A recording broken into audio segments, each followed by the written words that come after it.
to say we've got a number of new people coming in, and Susanna, do you just want to run through any particular apologies and new people coming into the meeting? So apologies if I'm not going to go through this exhaustively, because we've got a number of deputies, so those who are deputising this morning, welcome. But just to welcome Marina Sisodia, who's the chair of the East England Ambulance Service, and Marina's going to be presenting on the agenda this morning. Some new members of the committee are Councillor Jane Fleming, who is representing Essex County Council alongside Councillor Spence. Hannah Reid, who is the new Chief Executive of Community Action Suffolk. And I think also Belinda White, who's the lead of our local M111 services.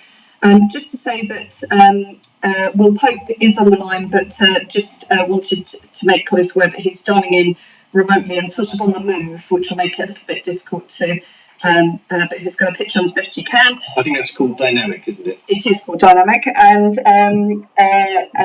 Richard Watson and Andrew Kelso sent apologies. They're presenting on behalf of the system this morning up at the Health Service Journal conference. So, yes, apologies if I've missed anybody, but you're all very welcome this morning. Very good. Thank you very much, Susanna. And just as I said, this is an online meeting. Just can you be all aware that not everyone has access to the chat. So if there are points that you wish to make, please make them on the way through. So first item is the minutes of the last formal ICP meeting on the 11th of August. For those who were there, are you happy that those minutes are an accurate record of that meeting? Is anybody unhappy or wish to make any proposed changes? No? There are no hands up. So I will take that as being those minutes affirmed. Thank you very much. And then the next item is the ICP workbook, Susanna. Okay, so just to draw attention to this, this is the Excel spreadsheet which is in the papers that we circulate each month. It has got lots of different tabs along the bottom. There's nothing outstanding in terms of any of the action logs or brought forward logs. Those are all green or blue. But I just wanted to draw colleagues' attention to the fact that we've added a sheet which is a system sort of diary where we're adding in details of kind of key meetings, things like health and wellbeing boards, organisational boards and so on to the back of it. So we're hoping that on a monthly basis, as we update that, that is a useful resource for you all. Okay, good. So for those who've not attended before, this is a standing item and is updated every meeting. It is updated, including the attendance log. Fantastic. And just one thing I should have cleared off at the outset is declarations of interest. If anyone has any declarations of interest, could you please let us know? And if it occurs to you during the meeting, please don't worry. Just inform us at the time. Okay. Very good. Okay, so that moves us on to the update from the ICB. Now, this is being covered by Sharon Rodey on behalf of Ed Garrett. Sharon, are you there online? Are you able to give us an update from the formal meeting of the 26th of September? I am, yeah, thank you very much. So, hopefully you can see me all right. I'm sorry, I think I was a bit slow in picture coming on. Yes, thank you. So, yes, I was there substituting actually for Susanna's, and so I can give a brief overview. So, just general updates. Obviously there's been quite a bit of industrial action, which have been challenging for. As particularly when both junior doctors and consultants were taking action on the same day. The board thanked local people for their listening to their advice in terms of going to services, and apologies were given for the disruption to planned appointments, and staff were also thanked for their work as well. In all of that, national data on delayed discharges indicated Suffolk and North East Essex was in the top 5 most improved areas in England, so that's really positive. That reflected work taking place in the alliances in particular. And the meeting did refer actually to a national event regarding coastal communities that was about to take place the following day. Actually, I attended that meeting, I have to say, which was really good. Professor Chris Whitty was the keynote speaker, and there were representation from coastal ICSs across the country, and Ed spoke at that meeting about the importance of ICSs collaborating around coastal communities around the country. The next item that was discussed was the winter pressures report, and I know we're going to be discussing that, but just to say that the board itself highlighted that in terms of winter pressures, looking back and looking forward, it was important to have the right data to identify issues and where pressures arise, to challenge our preconceptions on the causes of pressures as well. There were a lot of discussions on urgent care for people in mental health crisis, and proposals for a new model in Suffolk and North East Essex are progressing. So the board noted it was important to keep up momentum on that.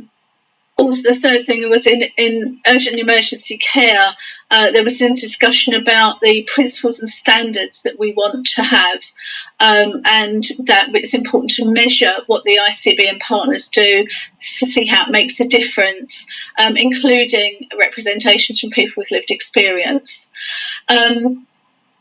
There was a discussion on virtual wards as well as part of a discussion around the seasonal winter plan. That's going to be a live plan for 23-24, which will be updated and respond to it so that it can respond to any issues as they emerge. So virtual wards are developing. There are 50% more than had been planned originally. They're popular with patients. They have a positive impact in areas such as frailty. And the ICB will continue to monitor how far these can facilitate additional capacity. Just to say, obviously, this was part of the discussion of the wider winter plan. The winter plan also includes local activity through the alliances, primary care, mental health, urgent emergency care, and discharge to assess as well. So it was quite a thorough discussion. The board discussed the unscheduled care coordination hub, long word, but this is multidisciplinary, multi-agency team with direct links to ambulance control and 999 demand. So phase one of the project started in April. Testing out the initial model is about to end and phase two is about to start. That will develop the model further, including new pathways, incorporating mental health and social care into the teams, and extending its operating hours as well. And it was also noted that the team has won a Health Service Journal Award, so that's really positive. There's an ICB demand capacity project that has been set up to co-design and deliver a new model across health and care locally to enable the system to plan and react better, obviously, to changes in demand capacity. So that project's been going for a little while, and the board discussed the findings so far and its plans for next steps, including which will include modelling scenarios in acute and community care, in the impact of community-based interventions. And the board, in typical Will way, committed to being restless in its inquisitiveness and to continue to do that. So that item will be a regular agenda item going forward. The board also discussed the 59 service lines that it's going to take on commissioning for under delegated responsibilities from NHS England, and these terms are so long. A specialised services pre-delegation assessment framework pro forma has been completed, and the board approved that formally. So that's a really technical, very long document that was very detailed, and it'll be good to see that going forward. And then finally, as you would imagine, financial plans were discussed and updated.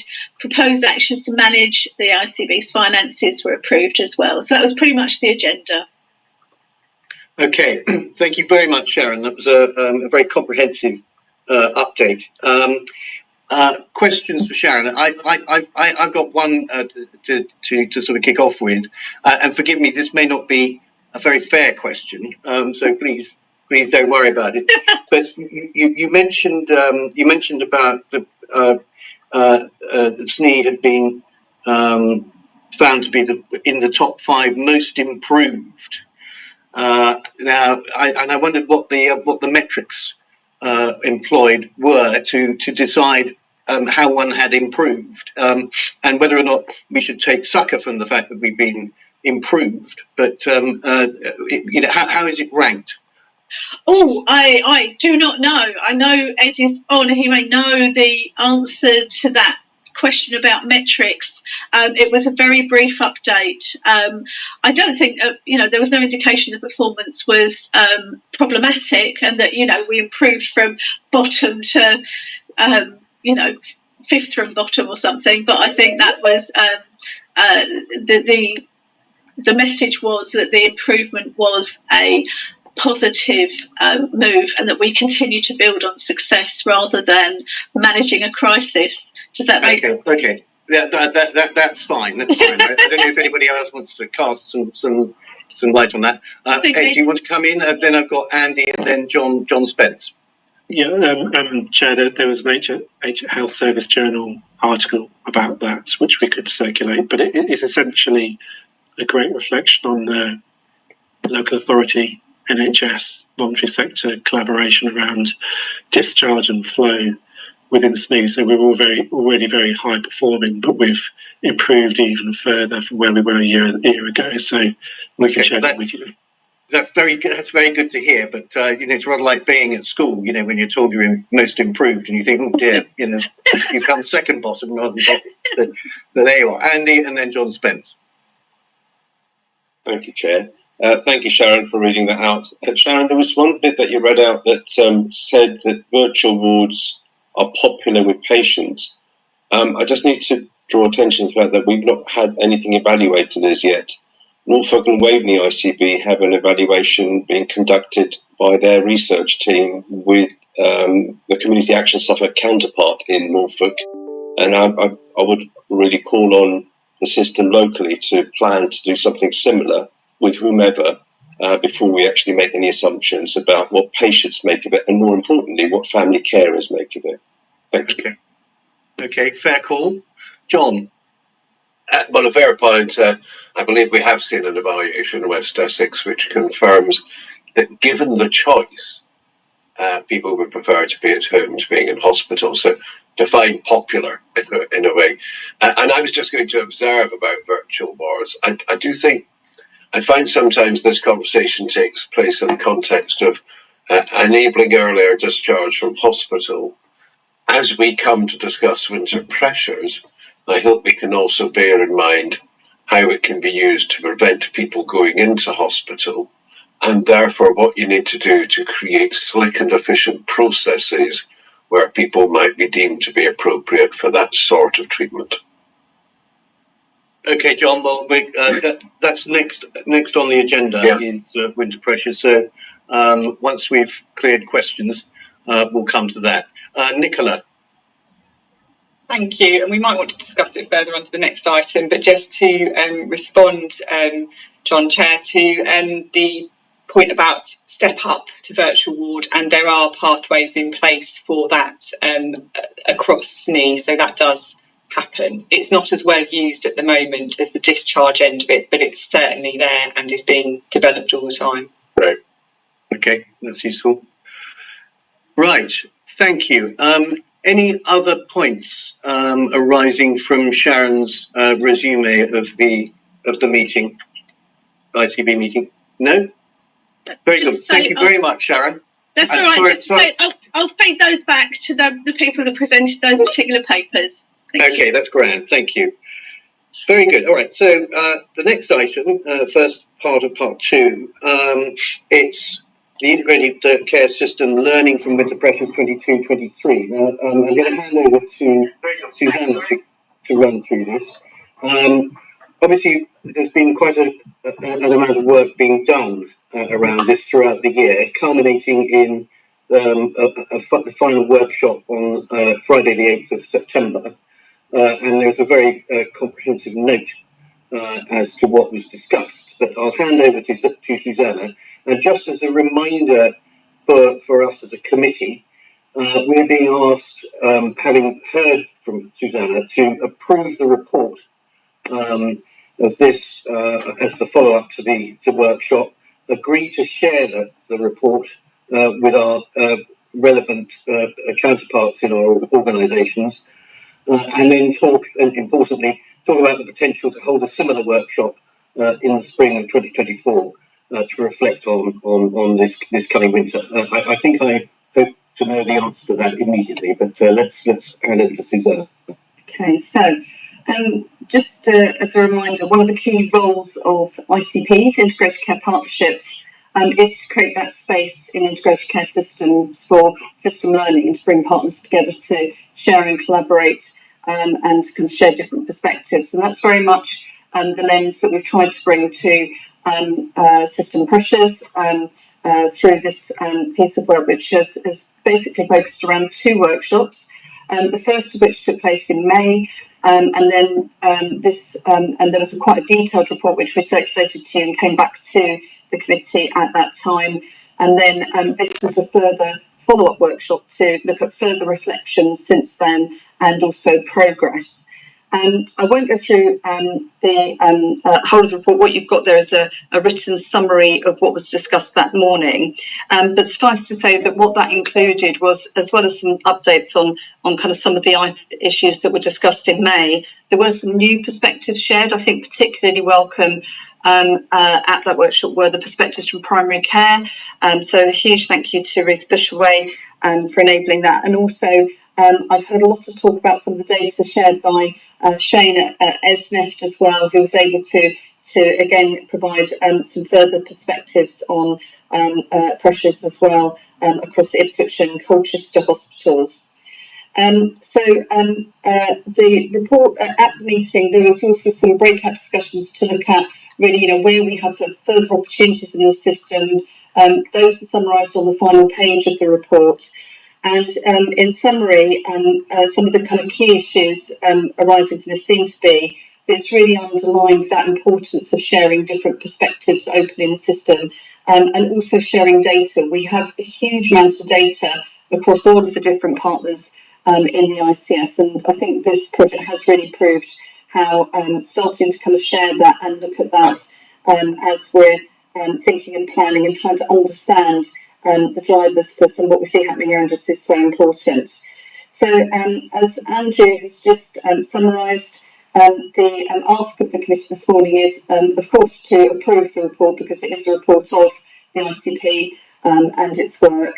But hopefully also to agree that across the very many different organisations and forums and networks that between you represent, you'll continue to share both the report from May and this one to try and encourage colleagues to incorporate this learning into the work going on in many different places around planning and thinking about how to approach the winter, not just this year, but beyond.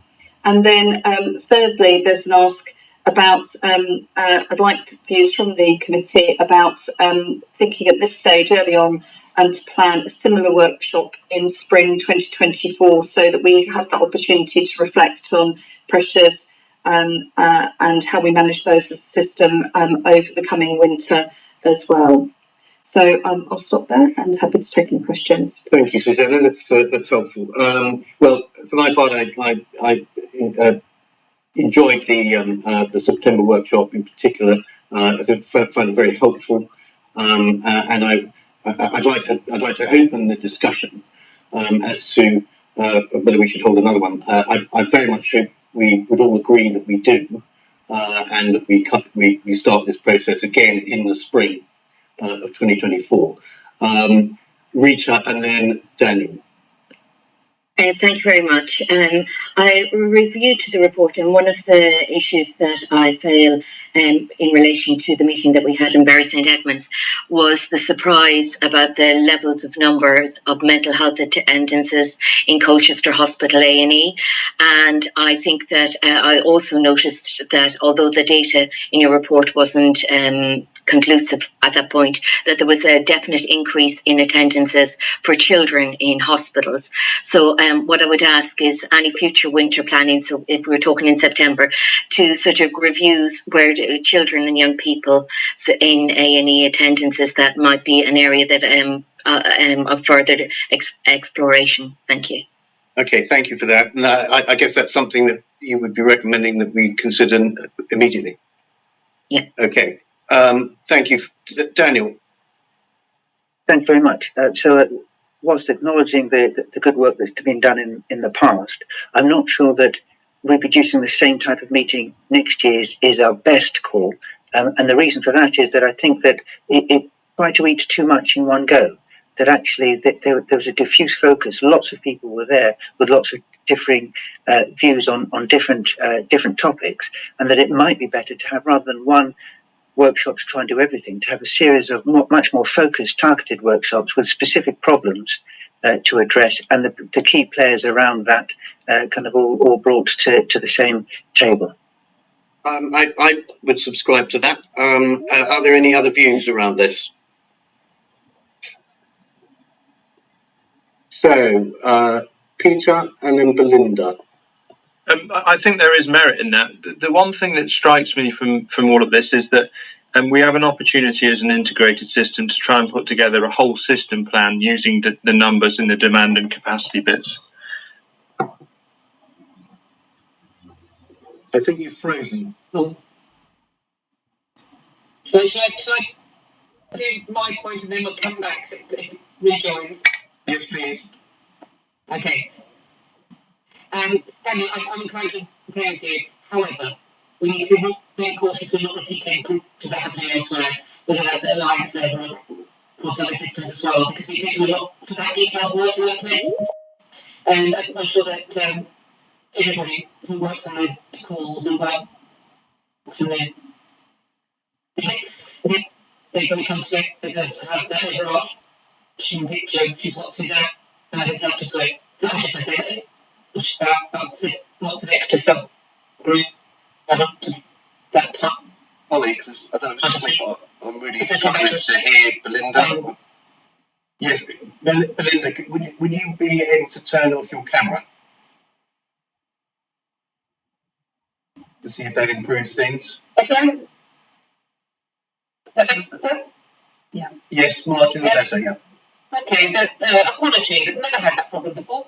So that would be my point to Daniel. And Rita, I think you and I had some really detailed conversations about that piece around Shane's data about the mental health presentations at Colchester ED. And I do think it's something, then Shane, thank you for the emails we exchanged after that meeting as well. That was helpful. I still think that we were all really shocked to see the difference in that data, Colchester to Ipswich. And it does feel like it's something we do need to escalate back up the conversations to really understand why that is and what as system partners we can be doing to improve that position.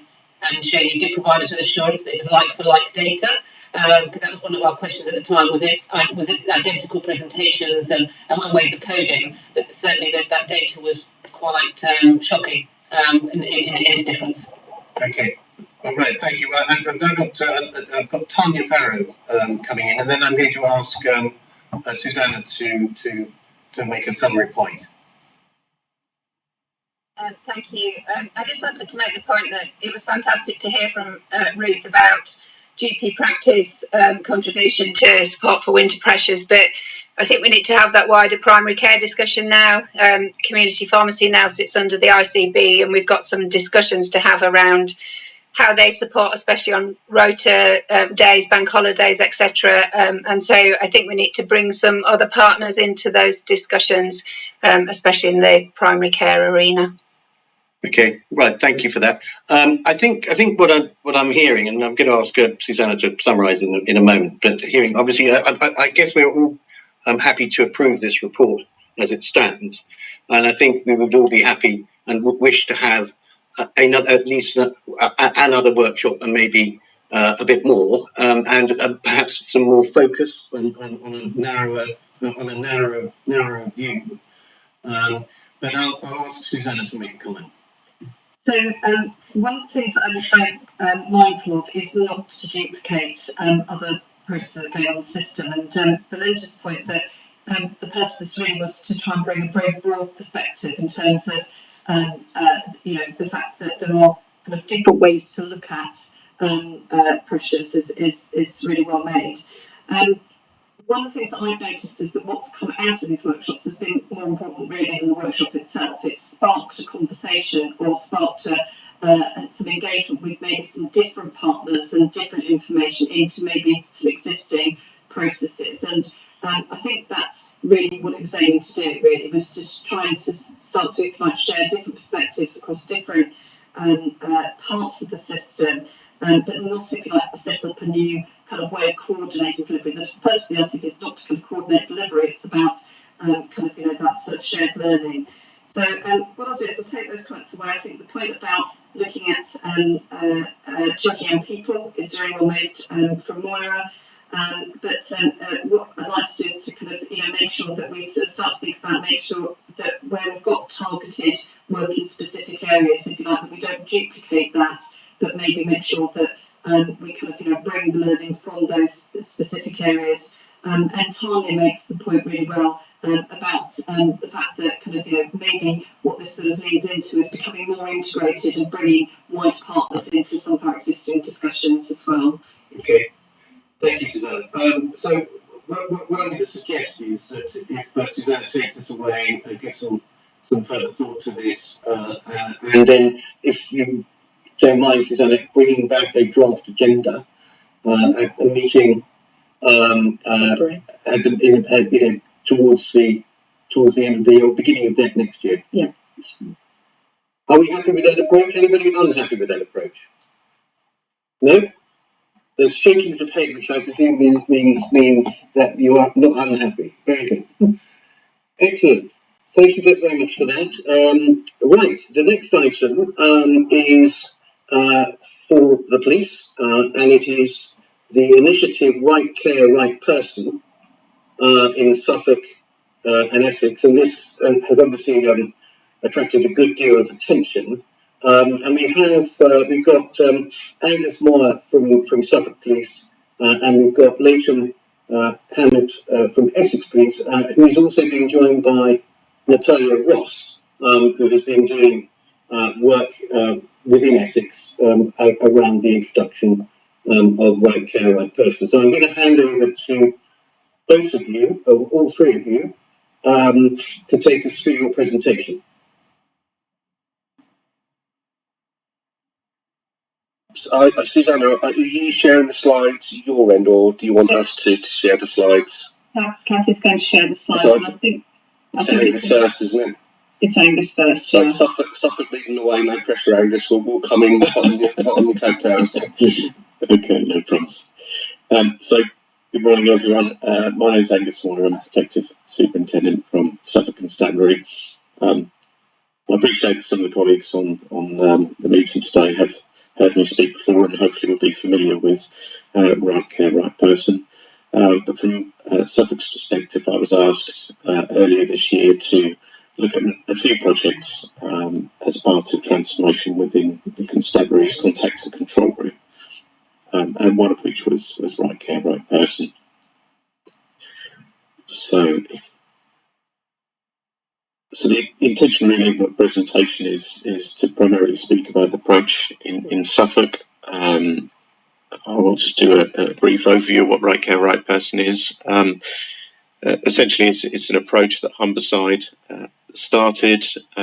Really, at its foundation, it's about providing the right service to the member of public's need by the right professional with the right skills and training. And from a policing perspective, this is very much a refocus upon the core purposes of policing. And I think it's fair to say over a number of years, potentially decades, policing has moved into some spaces perhaps with good intentions, but nevertheless into areas where often policing doesn't have the legal powers to do so, but also certainly isn't best trained and equipped to provide the service to the public.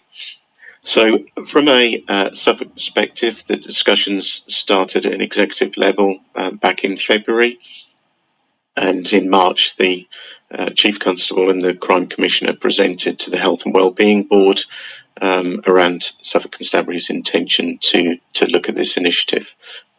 Now at that time, ministerial level discussions had started with the view to working towards a national partnership agreement. But that partnership agreement was signed and published in July of this year, and since then, of course, we've started to see what follows is very much a national approach in terms of guidance to police force areas and of course integrated care and others, which does help from the perspective of trying to standardise an approach across England and Wales, particularly where organisations perhaps the borders of responsibility don't necessarily align.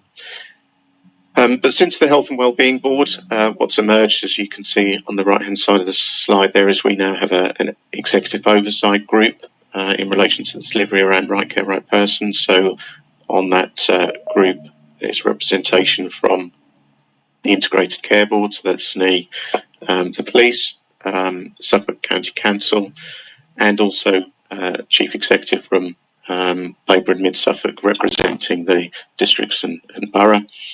And underneath that, we have a partnership working group, which I'll talk about in a little while, to really open up those discussions initially, to talk about what it means as right care, right person, and primarily for the members of that group to go away to look at processes within their own organisations to understand what that might mean for them, and also to spread information within their areas of responsibility. On the other side of that diagram, you'll see a structure which primarily relates to policing. So we have a project team within Suffolk Constabulary and the same within Norfolk. Now, the reason Norfolk is on there is because we've been very conscious from the outset in relation to the position of Waveney, which from a policing perspective, of course, is part of Suffolk Constabulary, but nevertheless from a health perspective, obviously comes under Norfolk. And as the two project teams, we share information almost on a daily basis, attend each other's meetings, and that's exactly the same from a leasing perspective, feeding into the integrated care board oversight and great assistance, I have to say, in both counties in terms of facilitating. Just a few things to kick off. First of all, congratulations to Richard Brown for being selected as prospective parliamentary candidate the Waveney Valley. I think it's Rebecca who's got the open mic. That's it. Right, okay, thank you. And also on here, of course, is represented how both of those project teams and boards feed into national police delivery oversight. So the Suffolk Constabulary has taken the approach of Humberside in terms of 4 phases to right care, right person in the same order that Humberside delivered, but very much a phased approach.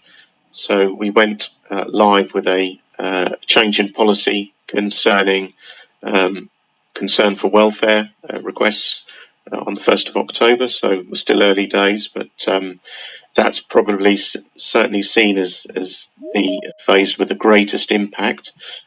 And the intention then is to move on from January to look at situations where patients walk out of healthcare facilities and then the response that follows.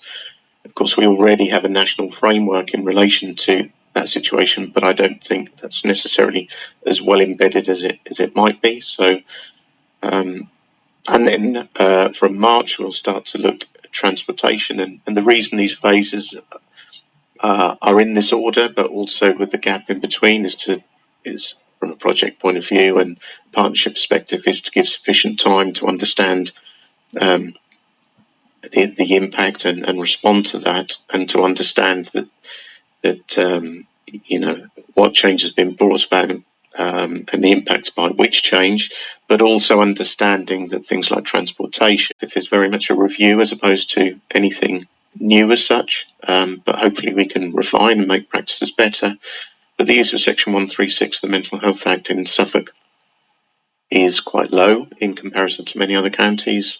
We already have processes in place to hand over between police and other professionals in terms of sharing risk information, and also the handover times are actually quite low. So it's an aspiration nationally that that meets a sort of 60-minute handover time, and on average we're around 30 minutes in Suffolk. So there's already some really good practice there from the partnership approaches already in place. So a bit of a focus really upon the working group and who is represented. So you can see a list of agencies, organisations there, and really this is to make the point that we've tried to keep it not too wide, but actually enough representation from statutory and voluntary organisations to get, I suppose, meaningful actions and to coordinate things in a productive way, but nevertheless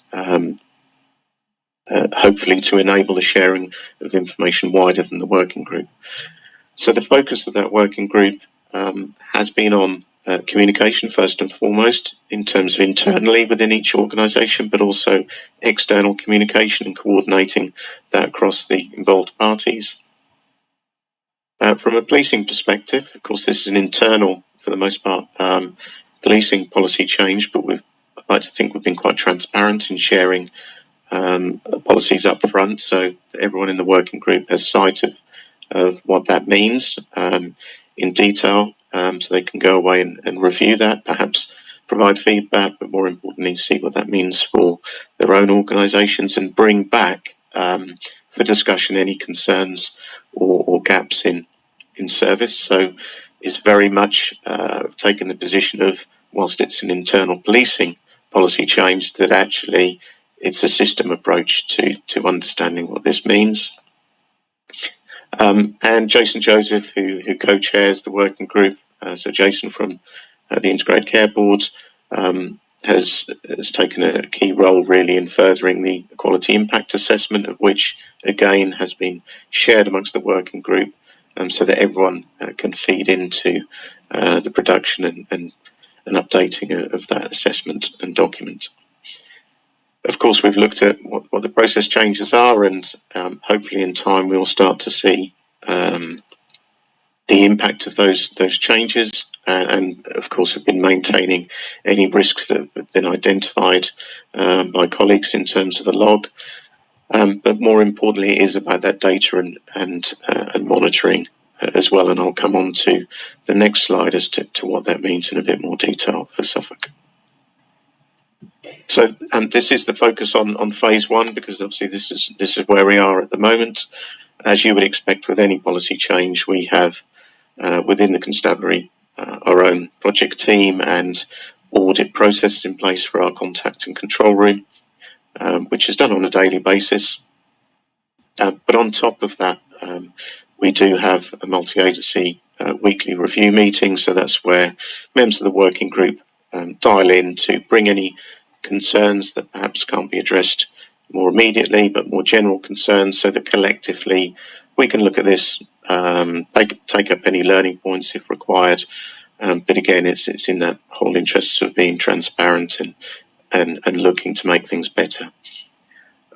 There are clear escalation processes right from the operational perspective, so the ability for the person requesting the service to appeal the decision made by the contact and control room, right through to the more escalations outside of that in terms of the weekly review meetings, the contacts within the working group, but also existing routes of appeal that we have through safeguarding as well, in terms of safeguarding leads within each organisation, but also the safeguarding partnership as well. As you would expect, these changes are being internally evaluated, but Suffolk's in the position where we are one of three police force areas that is going to be and is starting to receive an enhanced evaluation by the Home Office. And quite early on, it was a suggestion of one of the chief executives from the local authorities that we engage Suffolk Office for Data Analytics, which has been done. And the bid went into SODA, which is accepted, and SODA is now furthering that collection of data from a number of different organisations to feed into a dashboard, which hopefully, of course, will help us as a collective in understanding the level of impact and any transference of demand and what that means. So that's the end of my presentation in terms of the position in Suffolk, but happy to take either questions now or after my Essex colleagues' presentation. Okay, Bob. Thank you for that. Can I just put in a question to you now that you may want to consider alongside Essex in terms of a response? And maybe I'm being obtuse, I don't know.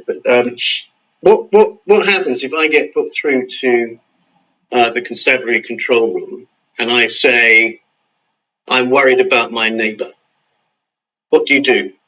Yes, so that's quite a common call that we receive. So all of the call handlers had a full day's training in right care, right person. We've taken the position similar to Humberside to create essentially what is a decision-making tool for the contact and control room staff, so they work through, in essence, which is a more intelligent sort of question set.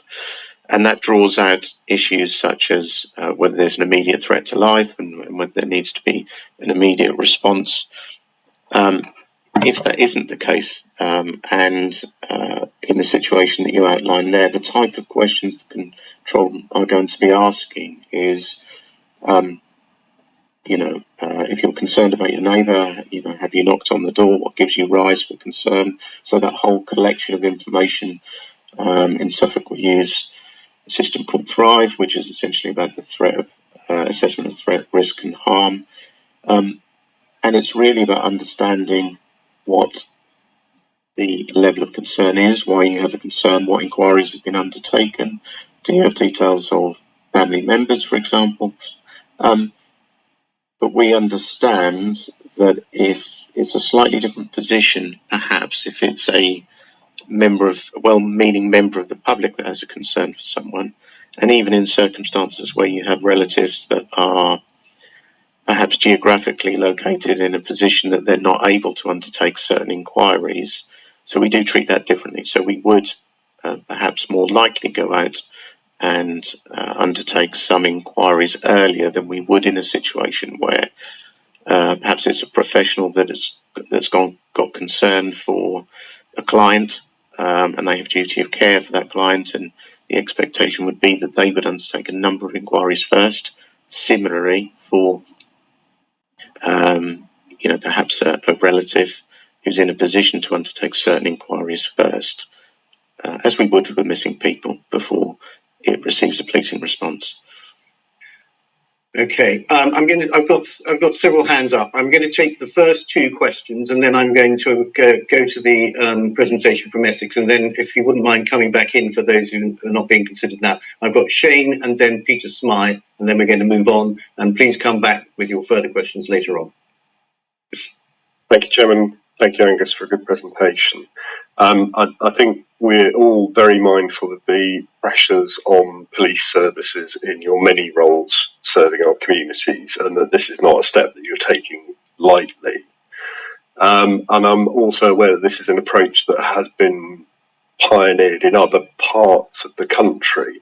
So obviously, we're, as a provider of emergency care services, we're concerned about the potential unintended consequences of this change. Has there been evaluation in the areas of the country where this has been undertaken previously of the impact on acute services, outcomes for patients, etc.? And are we doing the same monitoring here? So we'll be monitoring very closely the impact on presentations in ED, admissions, patients absconding and their safe return, etc. Are you doing the same? Thank you. So we are doing the same. So from a Suffolk perspective, it is a challenge, and I think SODA will have a challenge in that not every agency collects data in the same way, particularly down to personal level data. So it's not easy necessarily without on a large scale to track, if you see what I mean, what the outcome for the member of the public. But of course, you can do that in a more focused way and dip sample and so on. So we are very much aware of that. I think the learning from the Humber area, and again, this isn't just learning that's come from Humberside Police, but from a partnership and particularly health perspective, I think the greatest impact in terms of phase one and the change around concern for welfare was probably upon the ambulance service. Now we've looked at the data from last year in as much detail as we can, and been very transparent with East of England Ambulance Service around what we perceive as the potential level of transference. We estimate about 553 incidents a year to the East of England Ambulance Service. But the caveat I would put on that, half of those were incidents that the ambulance service were trying to transfer to policing. So you might argue that half of that demand isn't new demand. But yes, we're very alive to that, and obviously the conversations will continue around the level of impact. Learning from Humberside is available as a best practice guide on the College of Policing website, and through the National Tactical Working Group, we're starting to get that learning from other county areas that have, I suppose, gone live before Suffolk as well. Okay, I'm going to take a quick one from Peter. I'm conscious, Kate, that you had your hand up and you're first top of the list at the end of the Essex presentation. Peter. Yeah, thanks. So Angus, I absolutely get where this has come from. Huge. We're all facing mental health demand that's skyrocketed. Can I just give you a couple of vignettes that have come across my desk in the last couple of weeks? So first one is a chap who pitched up expressing suicidal thoughts with a history of a considerable aggression to his local surgery. He then left before he was seen. The surgery phoned the constabulary, who said, no, we don't do welfare checks anymore. It ended up with the GP going on her own to that gentleman's house. This is enormously challenging for big organisations, and it's nigh on impossible for small surgeries. That gives me great concern. I appreciate it needs a whole system response, but it is a problem for us. The second is a local surgery reported a patient punching other patients in the car park. A call was put in. It was deemed to be a mental health issue because the gentleman had previous mental health issues, and there was no immediate police response. There was 3 hours later. So that to me is a red flag. We need to avoid such instances, particularly as 23% of the population have mental health flags on their records. And I just wonder whether there's an opportunity to take a step back and do something more integrated here. If we could integrate those calls to take pressure off your core policing service whilst serving the wider system, I wondered whether that might be a better approach. Yeah, so I think certainly at least the second incident that you referred to there, Peter, I'm aware of, and of course that came through to us for a review, and we within 5 to 10 minutes we received 2 calls, one from the surgery, which was the process was followed, but it was a decision by the call handler, which was an incorrect decision in that process, and almost 5 to 10 minutes later. A call came from the East of England Ambulance Service, and a police unit was dispatched straight away to that situation. I think it does present a challenge for other professionals in terms of visiting home addresses where they have concern, perhaps around how someone might respond or behave, and our situation around sharing risk information and to help assess that level of risk hasn't changed, and we will continue to do that where it's appropriate to do so. But of course, part of the working group is to look at, I suppose, different approaches to dealing with circumstances and filling any gaps identified. Okay, well, thank you for that. Let's move on to Essex, and then we'll come back to the questions. And can I just remind Leighton and Natalia? Can you just tell Kathy when you want to move the slides on, so she's aware? So over to Leighton and Natalia.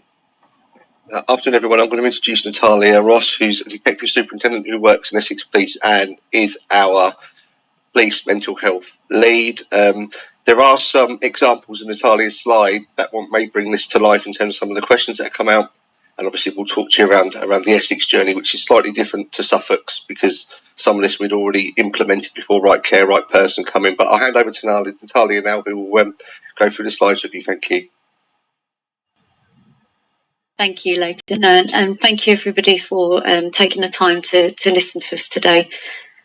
My name is Natalia Ross, and my primary role is public protection in Essex Police. So that manages all of the sex offences and child-related offences in Essex. But this is one of my other responsibilities on top of that, is delivering this project along with James Gray, who's also on the call as well, and we would be your two primary contacts in relation to this.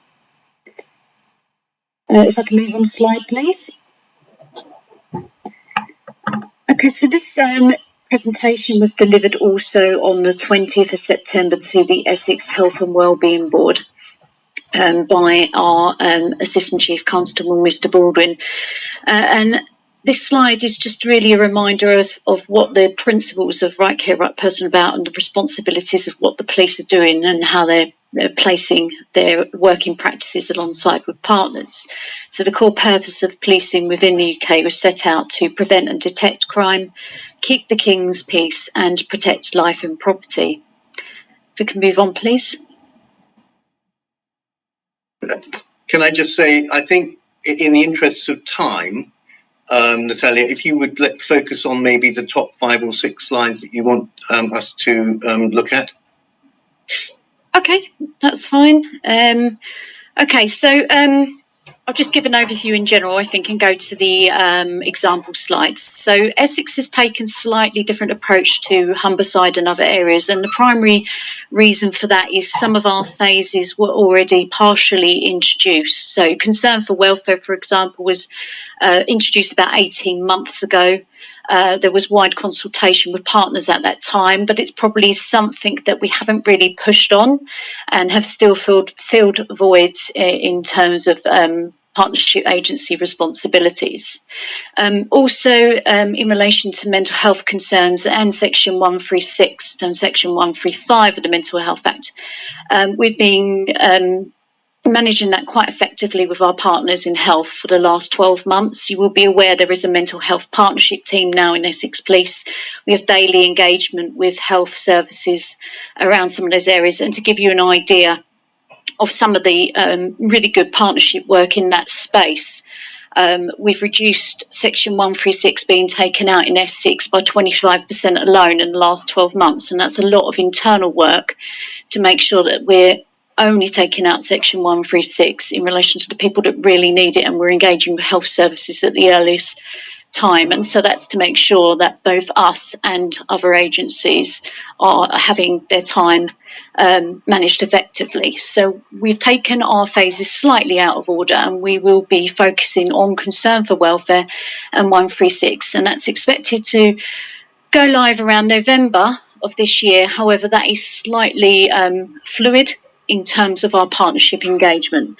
And our expectation is to work on hospital walkouts and AWOL and transportation from January 2024 onwards, with an expected delivery of around March to April 2024. Next slide, please. These are just some of the examples that we have, and these are real life examples from our command and control system that we've had in the last 12 months, to give you an idea of things that policing are called out to spend considerable amount of time on. And you will understand that stops us going to things like high risk domestic abuse, burglary, and other things that we should be going to. I won't dwell on them, but you can go through them if you wish. Can we move on, please?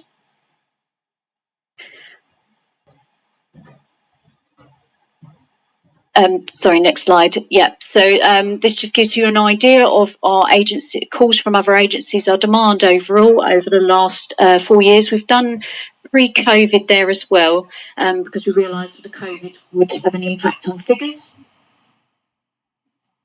The next slide, please. Next slide, please. Next slide, please. And next slide, please. Okay, so these are the principles that we're aligning to. Principle 1, that members of the public have the right to receive the right care from the right agency. Principle 2, police should be concentrating on their core police duties. And Principle 3, understanding the police's legal duty to attend. So our focus has been through setting up an internal governance process to manage our internal workings, to make sure that we're getting things right, we're putting the right training in place. We have floor walking within our contact management control centre to provide advice from our mental health partnership team, and we're working closely with our partners in relation to some of that internal training as well.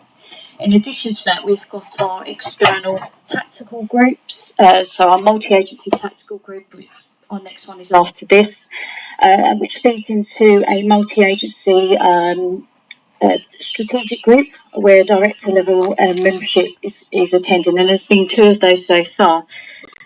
At our next tactical group, we're focusing on the responsibility and risk matrix, so that gives opportunity for all our partners to be able to review what police are saying they are no longer filling the gap for, and what risk that presents for that agency. Each agency gets the opportunity to comment on that.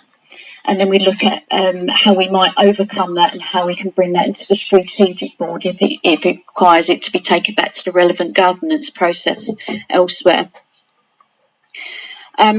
In terms of partnership sharing of information, we're constructing an information sharing agreement that will allow our analytical departments across the agencies to share and overlay analytical work and information, so we can measure where the pressures are moving from and to. I think there is some review work from Humberside as a result of their right care, right person model. I haven't got it to hand, but I think we could probably share that and identify where those issues are coming up. I think one of the main issues is going to be transportation, for example, where police withdraw from transportation. Clearly, that could be pressure on the ambulance service, whose probably prime responsibility is also not to move people around as well. So we need to overcome perhaps how that might be filled.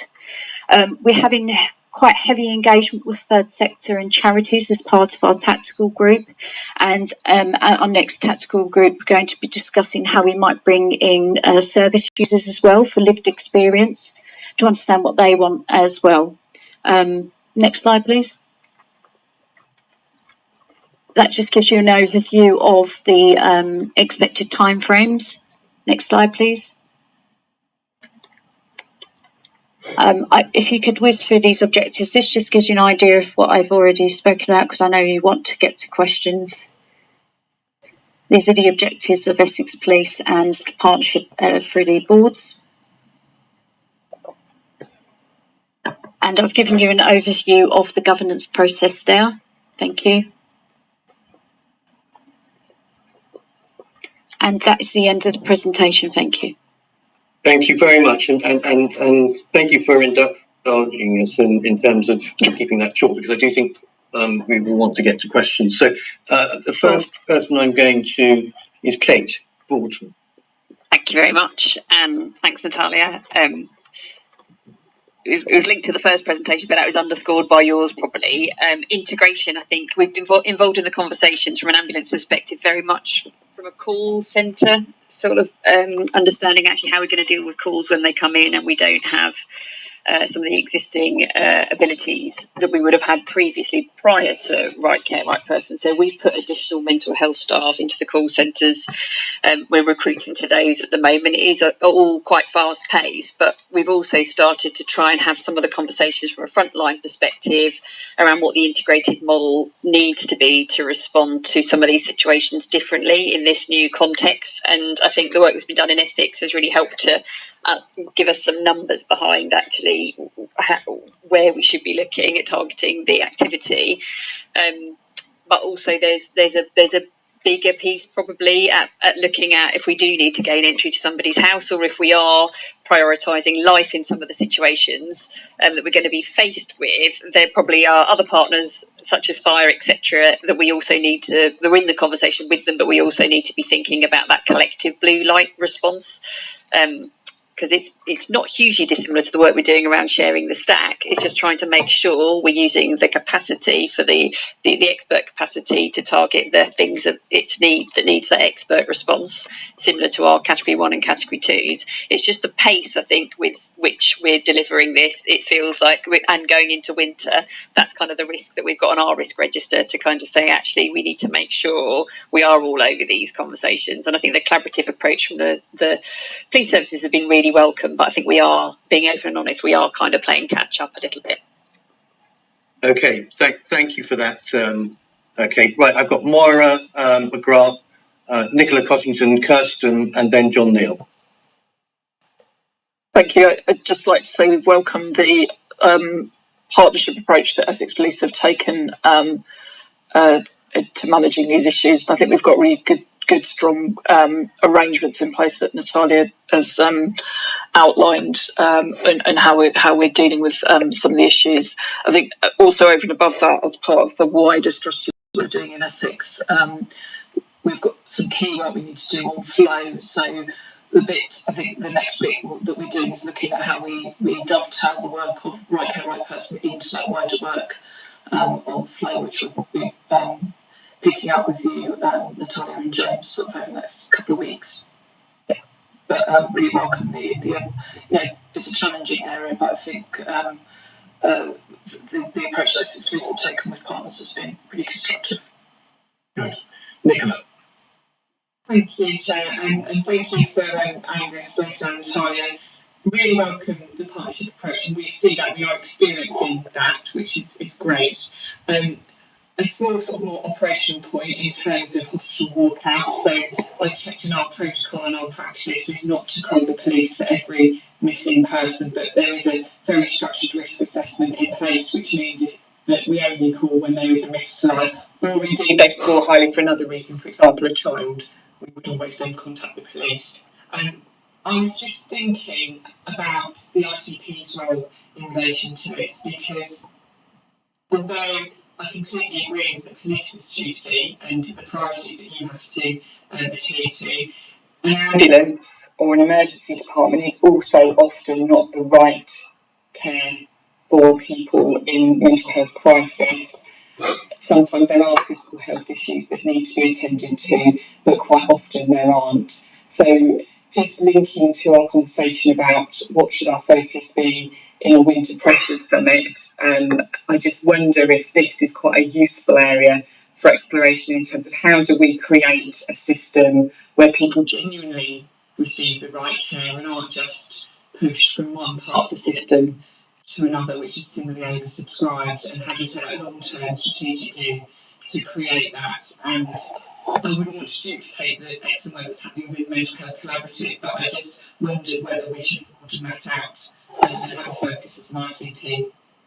I think that's a very good point, and it would be something which I would want to know be taken away from here and actively worked on, is how do we make sure that there are no gaps, or if there are gaps, they're identified quickly and filled, so that we don't have something very bad happen. I want to go to Kirsten, John Neal, and then back to Natalia. Thank you very much. My comment is from a family care perspective. So Suffolk Family Carers is part of the project team looking at Right Care, Right Person in Suffolk, which is great. So we've been able to identify some of the issues as we see them and the impacts on family carers. And I think my comment probably follows on really well from Nicola's comment just now, which is about unintended consequences. So if there's no one to support a member of the public who is experiencing difficulty, it is often up to the family to take on that role because there is no one else to do it. And this is the second project we've talked about this morning already, where that seems to be the case. We talked about virtual wards, and Andy Yacob quite rightly said that there'll be an increased impact on family carers from that project as well. A number of things are happening in the system because we need to keep people out of health and social care for capacity reasons that are going to impact on family carers. And whilst each of these projects have merit and I support them, the cumulative impact on family carers hasn't actually been assessed. So following on from what Nicola said, I am really quite concerned about families and family carers in particular in the current circumstances where lots of projects are hoping that people can resolve their issues at home. So if we can look into that, that would be really appreciated. Okay, thank you for that. John and then Stuart. Thanks, Andrew. I think I can completely understand where this has all come from, and having sat on the Health and Wellbeing Board and various other groups over the years, hearing the concerns of police around mental health difficulties that they're called out to and whether they're the right ones or not. So it's the context is entirely understandable. I guess the question really is about whether we've got the right answer here, and I'm not sure that everybody agrees that we have. And I think it's always going to be a bit of an iterative process. And I think the key to making sure that it works is not just having a high-level working group or a kind of managerial level or a strategic level working group, but getting the people on the ground working together well. So those people that are answering 999 calls, getting them speaking to the people at Peter's surgery, for example, and saying this is why this was a good, we should have sent somebody.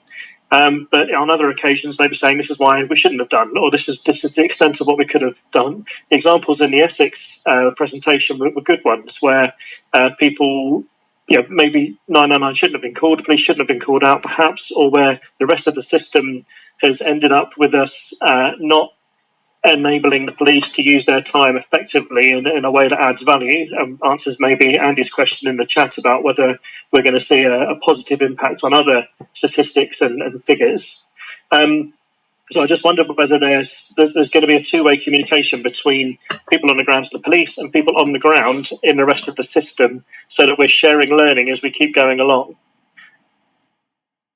Okay, well, thank you, John. I mean, initiate discussions with people on the ground who are actually, as you say, responsible for taking those calls, and then working with our other agencies. And I'd like to think that we could have an initiative around that. I'm going to Stuart and then John Spence, and then I'd like to ask Garrett to comment on equality impact assessments. Stuart and then John. Well, funny enough, I was just going to pick up on that point, actually, Chair. So I think Kirsten's already talked about carers, and carers should be part of that consideration of the equality impact assessment. So I think for me, and I talked about this with the Suffolk colleagues, is actually about how you you talked about the EIAs being shared with the working group. Actually, it would be good to test the EIA with actually different groups who are affected by it from an external perspective. So the likes of Suffolk Family Care feeding in around the carers aspect, but also for other different populations. I do wonder whether we might see a higher cumulative effect in certain communities than others, maybe where there's communities with less social capital. So I think as part of the monitoring and the evaluation is understanding that impact across those different protected characteristics and communities, and also being brave in sharing that EIA with different groups that maybe are being affected, because I think that's the way we get a better feedback loop from frontline staff and how we can then adjust and iterate as we go along. Thank you, Stuart. John Spence.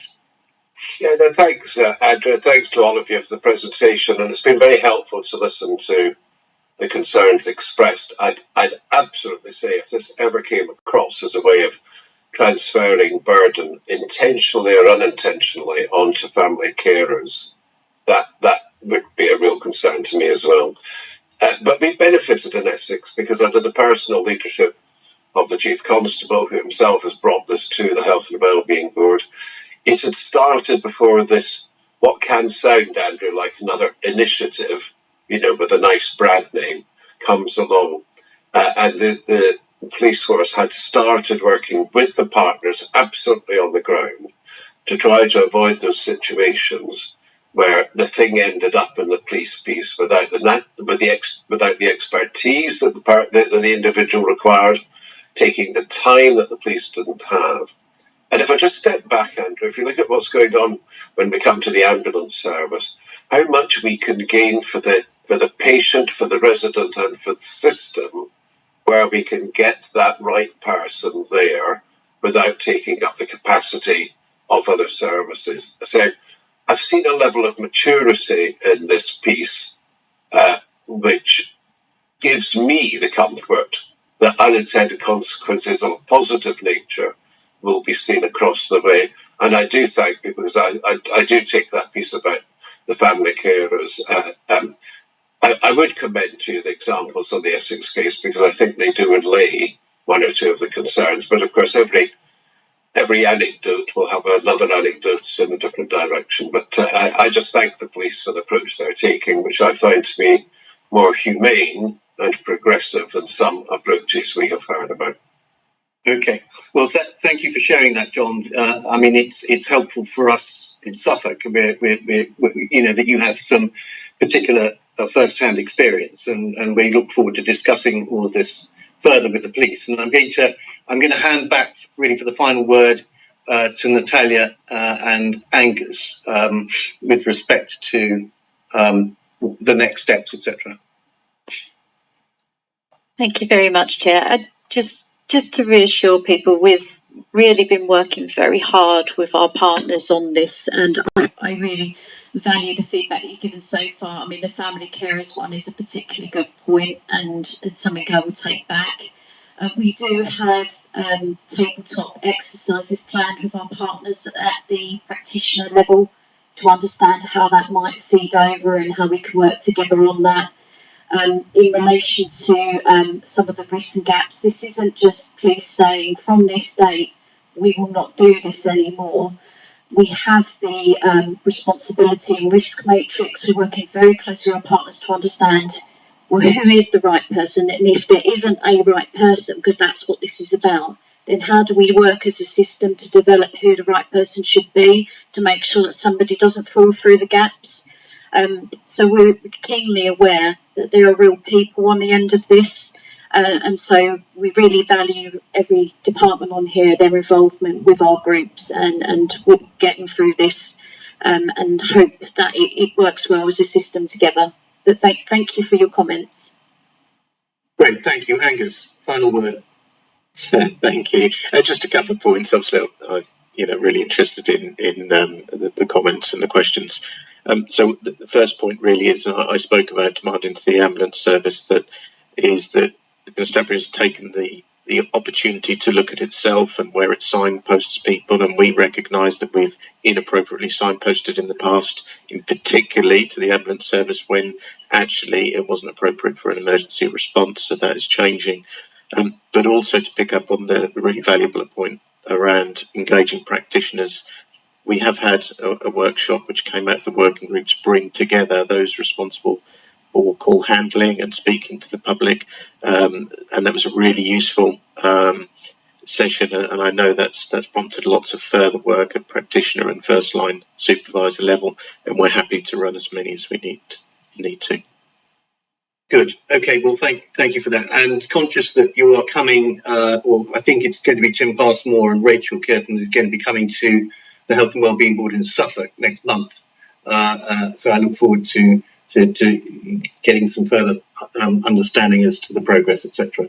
I think that's a useful conversation. I think we've highlighted some concerns. We've also highlighted some good work that seems to be being done in Essex as well, and we look forward to working with you to make sure that any gaps are covered, and let's make sure we get a better system out of it in the longer term. So thank you for that. Now we've got the next item is the East of England Ambulance Service NHS Trust East and the clinical strategy. And welcome to Rural Cecilia as the chair of the East, and Kate Horton, who's the deputy chief executive. We have a presentation, we have a paper from you, which I guess you will talk to, Yeah, it's a comprehensive paper, and I look forward to hearing the key tenets of it. That's fine. So I'm mindful of time. I'll try to talk 10, 15 minutes and then get plenty of time for questions. And I should also say, as well as Kate, we have on the call today, we've got Alison Wigg and Chris Brook, who are non-exec directors who partner with the SME system for us. So, but I will do most of the talking, and I'll probably refer to Kate for elements of detail and colour that I don't have. So, good morning, everybody. My name's William Sassoon. I'm the chair of the Institute of Ambulance Service. And I just wanted to take this opportunity just to socialise our clinical strategy.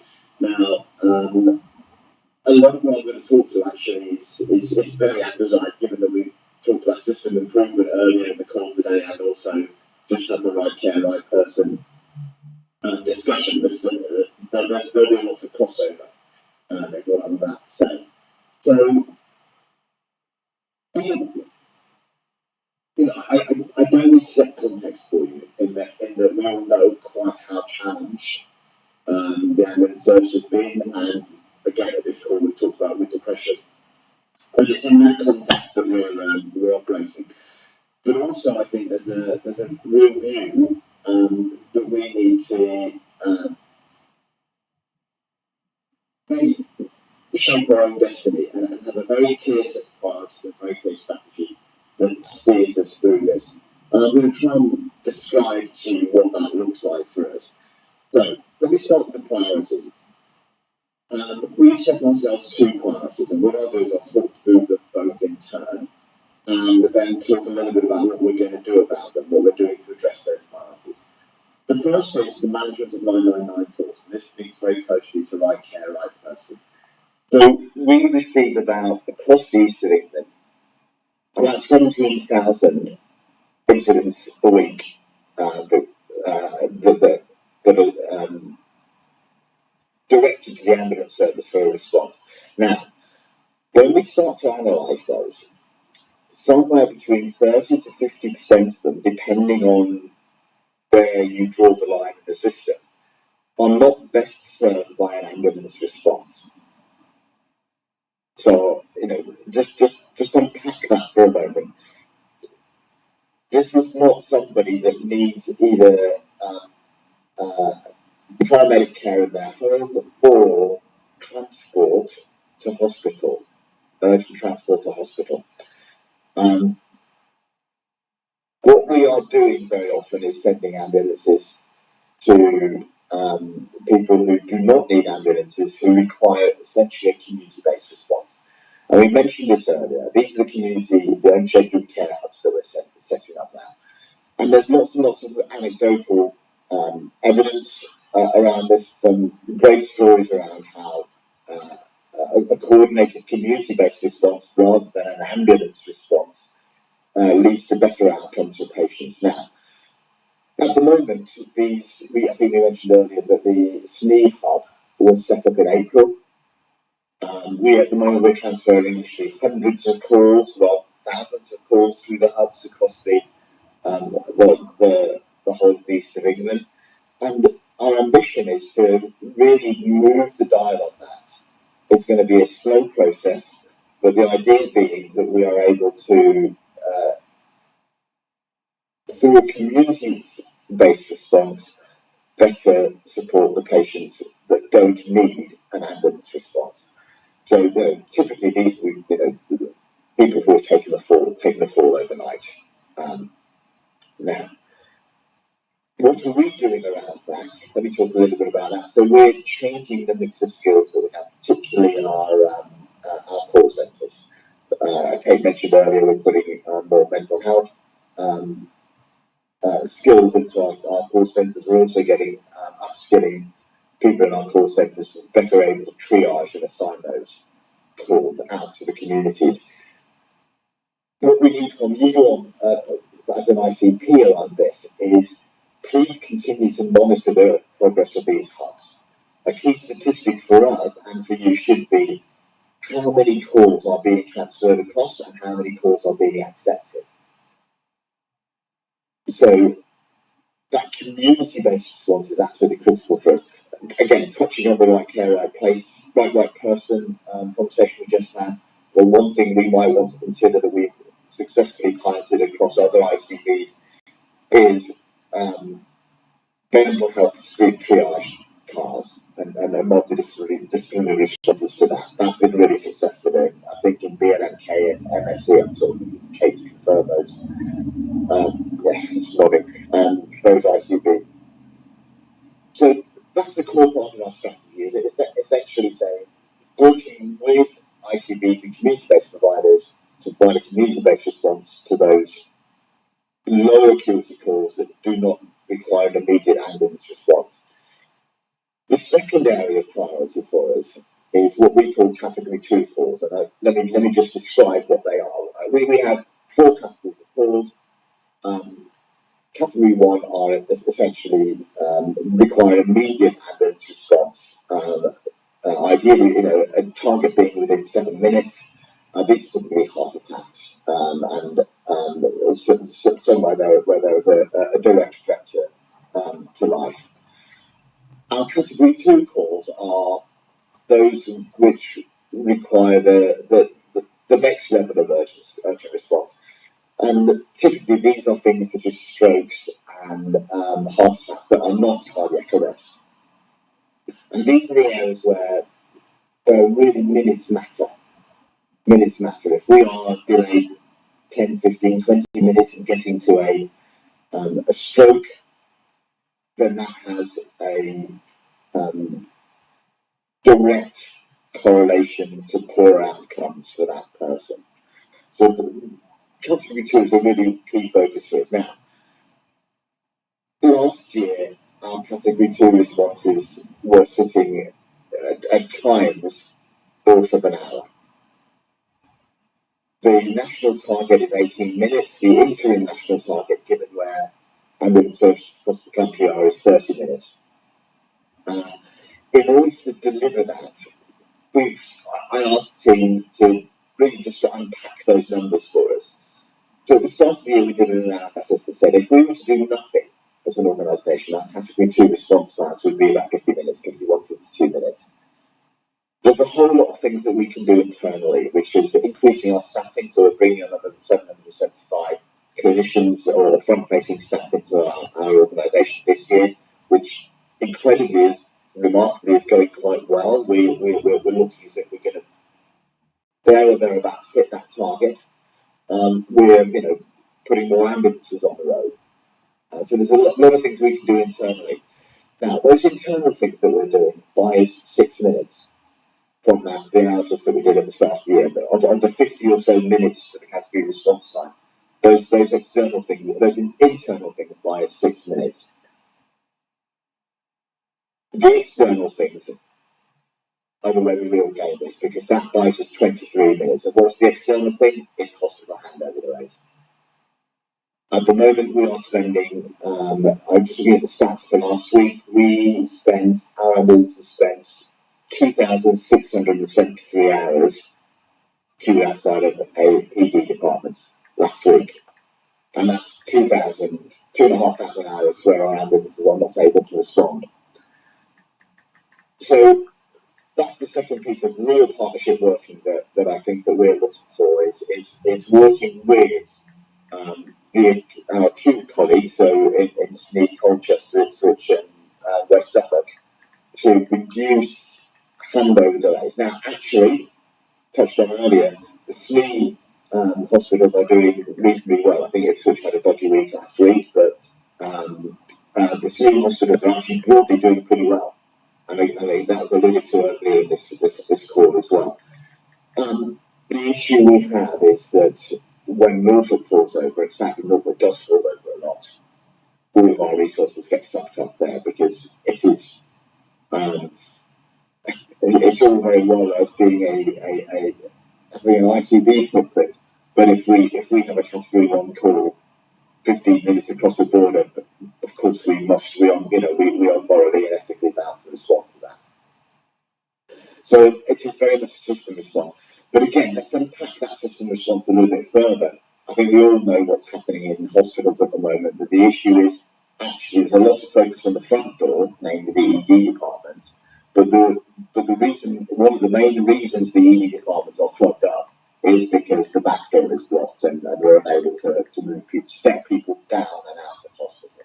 So again, for me, there's a real focus even on fixing handover guys. Yes, working with the ED departments, but again, a community-based system response. So I suppose that's, I'll sort of pause there and conclude by saying actually the two major metrics we're looking at, namely our management of 999 calls and how many of those we can successfully move across to a better systems-based response, and then our C2 response times. Both of those actually come down to close working and close partnership with you as a system. So everything we know, we essentially live or die by the quality of our collaboration. I'll pause there. Kate, is there anything you want to add to that? No, only a thank you, because I think this is a system that's helped us to co-produce this strategy, and I think we're pushing the envelope from a hub perspective with yourselves more than anywhere else. So we've had a couple of wins this week, as well as a couple of fails in terms of how we staff the hubs. But also, I think from a Colchester Hospital perspective, we've got some of your consultants agreed to come in and support some of our crews, because one of our key pieces is making sure we do everything to access alternative pathways when we have responded, as well as at the point of call. So nothing new to add. I think from an ICP perspective, there is definitely something about how we just keep a focus on the adjacency. You sit obviously you share a border with Norfolk and Waveney, so you are really significantly impacted by that level of as Muriel has said, where we tip into crisis, which we have been all week to quite an alarming rate. And I think how we kind of think it was a point of Ed's earlier in the conversation, how the ICB see themselves working together is really, really important in this space as well, especially as we go into winter. And one very, very last point is winter planning has got a different flavour for this year, in that we've now got a new vehicle that we can use in the integrated care hub, in terms of how we, at times of crisis, can put more staff into there, or we can shift the risk appetite slightly as well. I'm working with other partners and our volunteers, again, which we've been able to trial in your hub over and above our other 5. Thank you both for that. I've got a couple of points I just wanted to make, and I think you're sort of edging towards answering the second one. The first one is about, and you made the point, Muriel, in your conversation about working across the system, and I'm conscious of the fact that there is already collaborative working with people like the fire and rescue service around things like bariatric patients. There's also the prospect of under the Home Office white paper to do more in terms of response to cardiac arrests, etc., things like that. And I didn't get a flavour for any of that in unless I missed it in the very helpful paper that you delivered. But I want to see more done around that sort of thing, and preventive work around falls, which of course is a hugely costly tax on the system overall, where more proactive working can yield better results for you as well as other parts of the system. So that was my sort of first point. And the second one, and I think Kate, you were sort of edging towards how you manage the system where there's unevenness, and I think Ed's making the point, has made a point about regularly 20% plus of resource is drawn into Norfolk, and how do we manage out that unevenness and those problems, so that we get a more resilient system elsewhere. I think that would be one of my concerns. I've got lots of people who want to talk about this, and I'm about to take a note of that. But if you want to come back on either of those particular points while I'm writing down who wants to speak. That's great. So fine. On the fire service, you're absolutely right. I don't think I didn't speak to that explicitly. We've done some great work, I think, in BLMK and Bedford and North East with the fire service there, and there's really great examples of co-response models that we've worked up there. And I know that there is and I'll let Kate speak to the detail of this. I know that there are plans to transfer some of that learning across the whole of the patch. And Kate, do you want to take the second point around how it's really difficult, but essentially it's really, really difficult, isn't it? Because as a regional service, that does bring a degree of resilience that we otherwise wouldn't have. But it also means that some of that means that there is an element of, we do bleed into Norfolk.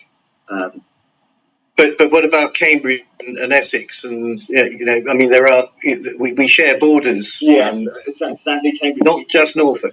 No, we do. Yes.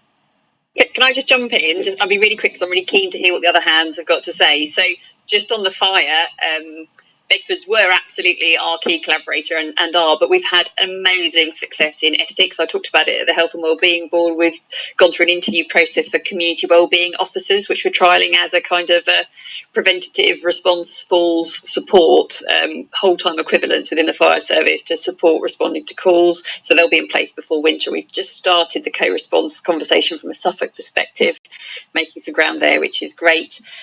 On the point around the adjacencies, it's part of the conversation we're having with the regional team about how do we manage escalation differently and how do we manage surge differently. We still, and it's quite depressing that we're in October, we still haven't made some of the changes or been brave in the space that we've been talking about since probably last July, about how we do that differently. And I do think there's an ICB CEO conversation about making sure that this gets prioritised properly, so that when we are looking at tipping over in any one of the borders or any one of our ICBs, we're able to understand the impact and what the contingency measures need to be.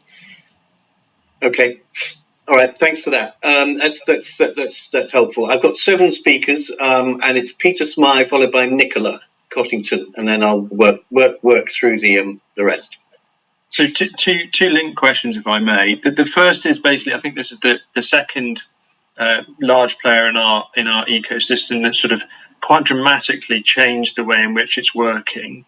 So my question to the ambulance service, and I guess then to the wider system, is how have we quantified the support that is backing that change?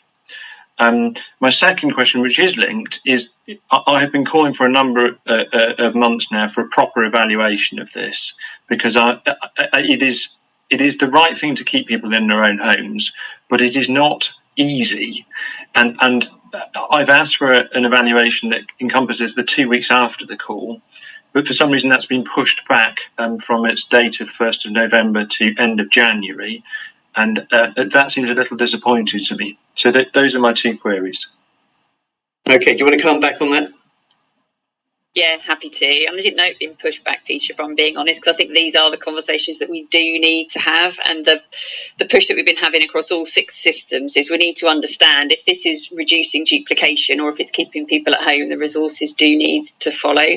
And it's not that there's been lots of resources that have been earmarked for category 3 to 5s or these kind of calls already within the ambulance service. It is from a system perspective, understanding actually we can't do anything that sinks any one bit of the system. And on that note, we're looking at automating the calls that go through, but only at one code set at a time, just because each code set that goes through shows a gap, a commissioning gap in terms of the services that exist or don't exist in a system. And I think that's the bit, as much as we've moved really quickly to set the hubs up, the learning piece now has to be really carefully managed so that we don't disadvantage anybody else, most importantly the patients, but we don't want to sink any element of primary care or community. Okay, fair enough. Right, I've got Nicola, Zephan, Shane, John and Andy. Thank you, Chair, and thanks, Mrunal and Kate. really welcome the partnership approach, but I was going to make similar points to Peter actually in terms of the resource following this, and so it's not just kind of a shift and an overwhelming of existing services that haven't received additional resource to respond to this. So I think we do need to pick that up, and I'll pick up the point, Peter, as well about the evaluation. I didn't know that had been pushed back. We have got a small steering group meeting coming up, so I'm happy to pick that up. The other thing is around the Norfolk challenge. Of course, it's not just that ambulance service resources are sucked into Norfolk, it's that patients from Norfolk are brought to SNE hospitals, and therefore there is significant difficulty discharging those patients back into Norfolk. So that has an operational impact, but also more importantly has a real impact on those patients and families because they're in the wrong place. So I would really welcome an ICB conversation about that. Okay, that's interesting. Wrong place. Zephan. Thanks. Really welcome this strategy from an Essex Partnership University NHS FT perspective. I was really pleased you mentioned the ambulance car, which is jointly staffed by paramedics and mental health nurses, and we've seen really positive impacts. So I'd love to see more of that across the whole of the east of England. So it was great for you to mention that. One of the things that's been really crucial, and I can see as a key part of the strategy to keep going in this direction, is the opening up of the stack and allowing community teams who want to get in there for those patients that don't need to go to hospital or don't need a paramedic, but do need community care in their homes. So we've really seen a shift in that from East over the last couple of years in terms of the willingness to open that up. But I'd really endorse that direction of travel and that integrated approach because it's been key. And as a community service provider, as well as a mental health service provider, we've welcomed that and would like to keep going further, integrating some of that community response. Thank you. Thank you, Zephan. And I'm hearing a general endorsement, unless anybody disagrees. Shane, John, and Andy. Thanks so much. A few thank you. So one is thank you for bringing your strategy here so that we can see it and share it and brought it on the development journey as well. I think that's really good to see to be able to engage with that. Thank you. I'd echo what Zephan says about some of the transformation that's been going on recently as well. I think our relationship with East feels like it's the best it's been in a long time, and I think access to cleric and the halos and the general tone of the conversations we had when we're in a difficult spot, when we're on call, have really gone in the right direction. So at the end of the strategy, really hopefully there's some things you're going to measure to know if the strategy is working, which I love. So one of those is talking about treating people, and there's a 50% goal against it. And I wasn't quite clear whether that relates to conveyance rates, because I keep a keen eye on ambulance service conveyance rates across the country. And you're not by any means the worst performer in the country, but you're still 6% or so behind the best performer in South Western, who've just made a staggering step change in their conveyance rate over the last few years. So are you learning the lessons from your neighbours? I'll be cheeky and I'll put the graph in the chat as well, sorry. But I know that you do. Just remember, it's about being most improved, we heard that earlier on. Can we come back on any of that? Yes. So we'd also be having a bit of a side chat on this topic, hadn't we? I think that it's a new term here, treat and refer, and it's kind of, which I think I'm quite proud of probably, being just a result of being tenacious with the national team and saying if you want us to innovate your model, here in treat doesn't quite cut it for us, because we will just keep calls in the stack and we'll keep calls so we make sure we hit that performance target. So the hear and refer was about a target to enable that transfer of calls to the right place, so we're not turning every urgent ask for a community response into an emergency call. I think the percentages still need to be worked through, and the other piece, which might not have even been in your question, but if we're looking at our conveyance rates, in some of them. So if we look at Norfolk and Waveney, our conveyance rates are incredibly low because none of the teams want to go anywhere near the hospital because they know that's will be all they do for the entire day. But the internal conversations we've been having and with some of our acute partners has been around almost having a higher conveyance rate, but it being 100% positive. So we should only be seeing who you and how we validate with that with our ED department. So we're getting CAD numbers through from your trust, Shane, in the next couple of days, so we can validate why did we bring this ambulance. Just so we need to keep closing the loop. But I think there's more work to be done on those figures.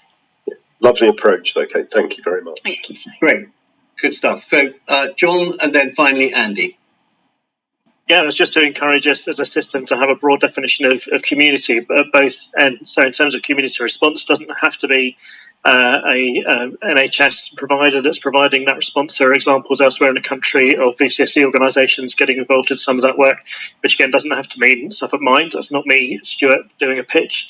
But also at the other end, the preventative end, we talked about falls there. We're an ageing population here in Suffolk at least, and across East Anglia.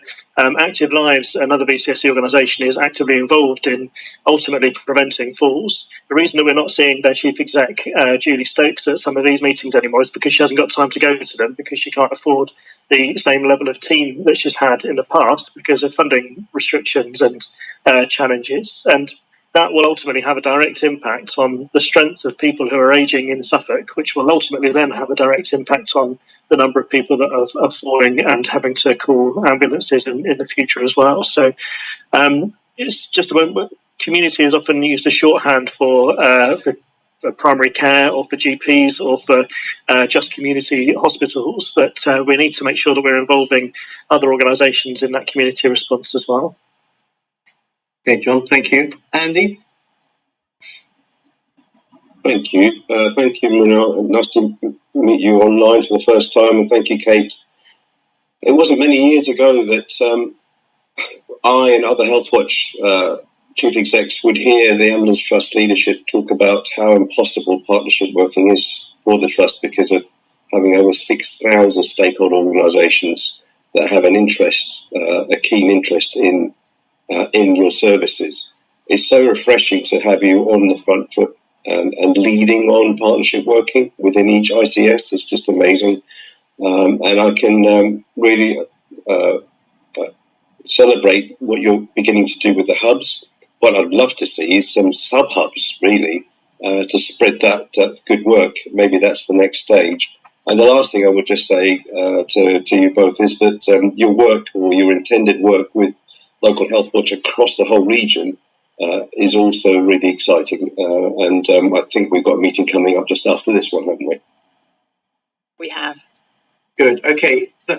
Thank you. Final. Tracy Rudling. Morning. Thanks, team. I think that's been really interesting. And I just wanted to add in, so we had a conversation as a voluntary and community sector with the Ambulance Trust probably about 4 or 5 months ago when you were starting to build this strategy. And one of the discussions that we had there was about community and the referrals. And I want to take us back to what John had just said around community isn't just about clinical. So just be interested to hear, and it might be on your forward-thinking plans, about how you're thinking more around social prescribers being aligned with the ambulance crews. Cohorting, we know a lot of that is around our older population and them being socially isolated. So actually, if we don't start to upstream some of this around that early intervention and prevention and get the resources in the right place, we're going to continue to get what we get. So I'd really like to have that conversation around actually spinning this completely on its head, making sure that social prescribers are really used in the right time, the right place to help with that reduction in cohorting. Okay, with the very last word goes to Kate, and then we're going to take a very short break.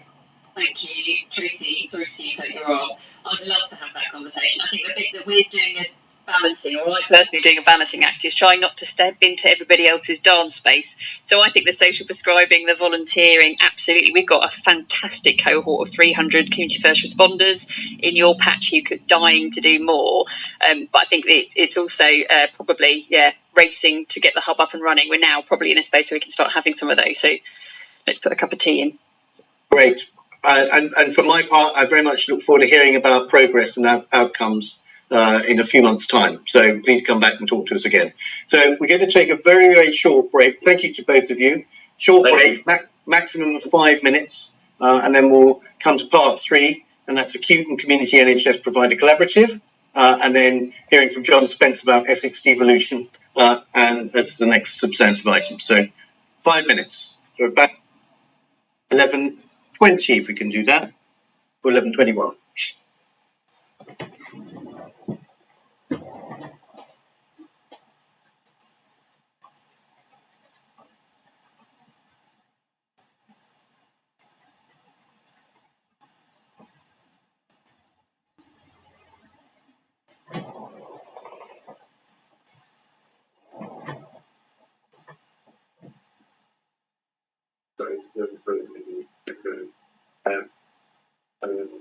I've only got 5 minutes, so that was like that.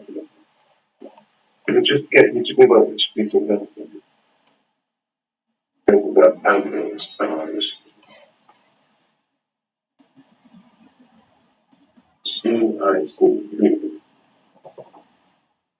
reach morally about the success of the ambulance program.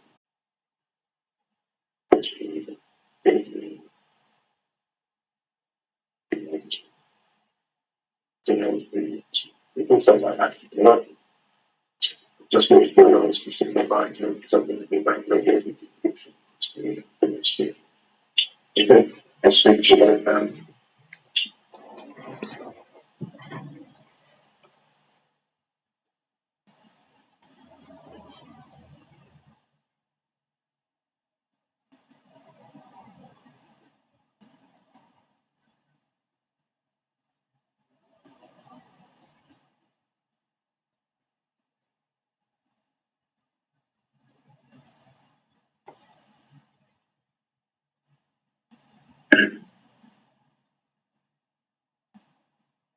Just great thing, silly enough stuff. You know, to, you know,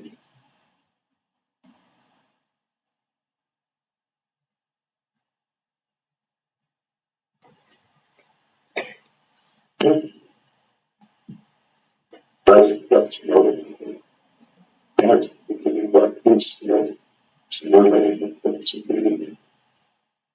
that's about it.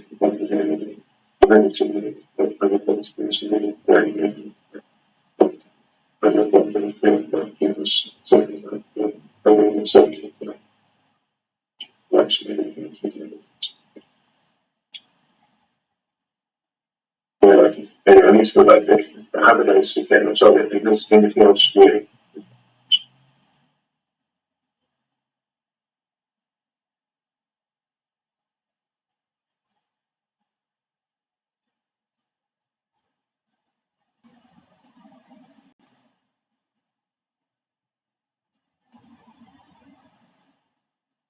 Yes. Yes, okay. Okay. We'll see you then. Thanks. Thanks.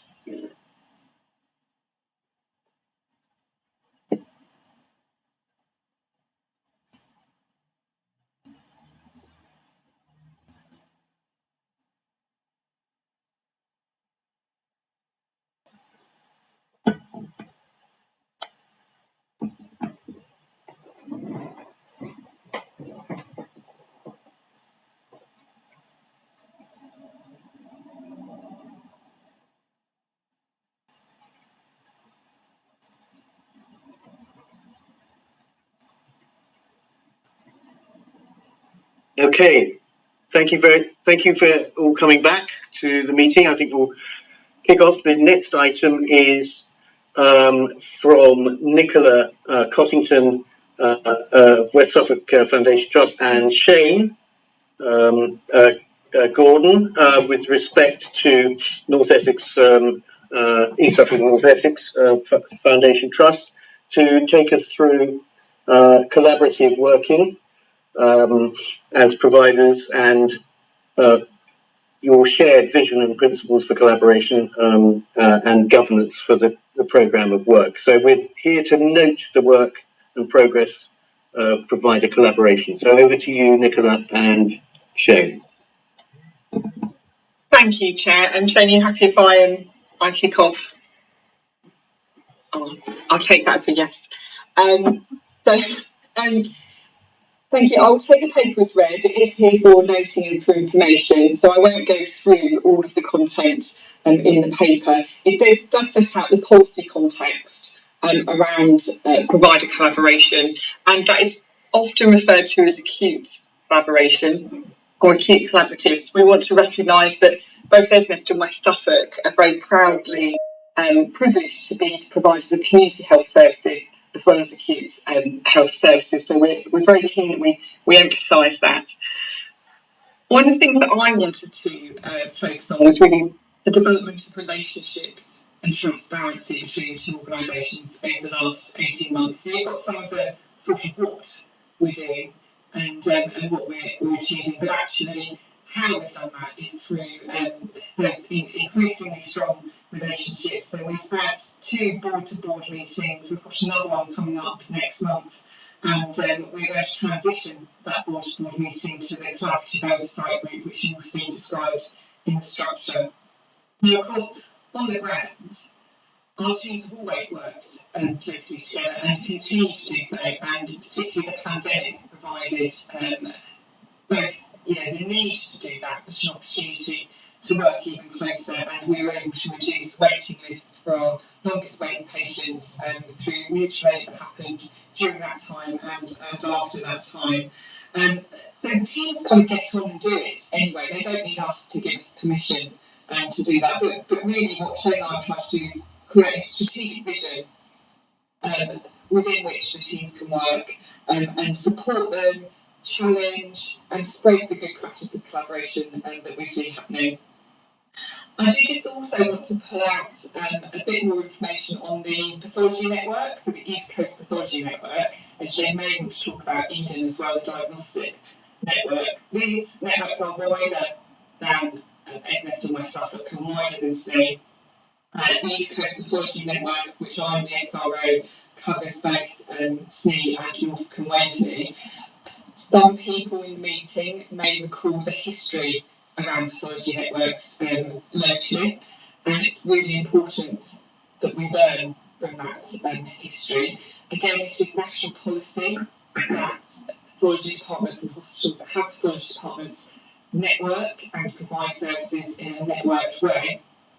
Again, how we do that is really important. So learning from the lessons of the past, we focus very much on how we develop leadership, how we communicate across that network of pathology providers, and also focus on quality and digital integration. So some of the key domains are shared supply chain, a clinical domain, workforce, quality and digital. And the key roles in that network are filled by people from all the constituent organisations. So I mentioned I'm the SRO for that network and Shane's the deputy SRO, but there is clinical leadership from all of those constituent trusts. And just to highlight from ECPN, a recent area of focus has been leadership development. We had a really successful leadership away day on the 27th of September. So what we're doing with this is, whilst there is a national framework in terms of how you mature diagnostic networks, we are really focusing on creating the leadership capacity and capability before imposing change and creating different pathways. That's just a bit from me. I wondered, Shane may want to add to that. Thank you very much, Nicola. I think you've done all the hard work. So I have the pleasure of being the chair of the Eastern Diagnostic Imaging Network, which is one of the other diagnostic networks that we have to be part of. There are 5 in total when they were set up, so we've got 3 of them being set up at the moment. But the imaging network has a slightly larger footprint than the pathology network at the moment, although I suspect that the evolution of these networks will see them growing and changing over time. And similarly, we are trying to look at opportunity to increase the sustainability of our services, both from the perspective of access to the right clinical capacity and advice, which both in pathology and in imaging is becoming increasingly specialised, and therefore trusts, individual organisations are unlikely to be able to retain the full set of skills in every organisation required to meet modern healthcare needs, and also to look for efficiencies in the procurement of increasingly expensive equipment, AI systems, IT, etc., that support the important work that our specialist staff do. So those networks are in their early stages, as Nicola said, but I think it's perhaps a mark of the can-do attitude in SLE, perhaps, that the leadership of both the first networks is sitting in SLE for those networks that are larger than a single ICF. So we're very pleased to be taking a leading role in that. We want to apply the same philosophy to the collaboration between our 2 trusts, that we're here to ensure that we continue to sustain and improve the services that are available to our patients across the system. And that means looking at ways of sharing what we do, working differently, and being creative. That may be there may be lots of those changes that are behind the scenes and are never noticed by our population, but equally there will be some where we have to change the way in which we provide those services. So I think you'll see more of that thinking emerging over time. But the foundations that Nicola's set out, we put in this paper, hopefully give you an idea of how we're approaching that together. Thank you.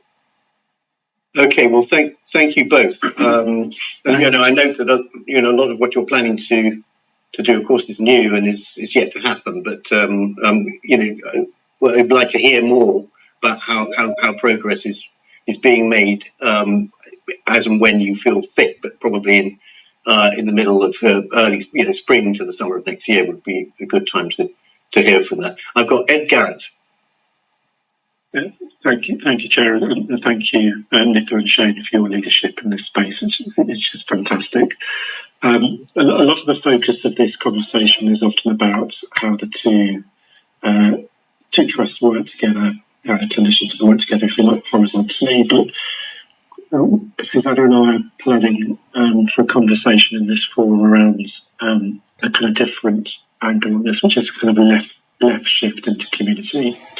And Nicola, you made the comment up front that you're heavily involved with community services as much as you are acute services. So, could you share some thoughts about the conversation we need to have around that left shift from the acute sector into the community sector? We're talking about NHS immunity, and what the appetite is as part of this collaboration to do that collectively.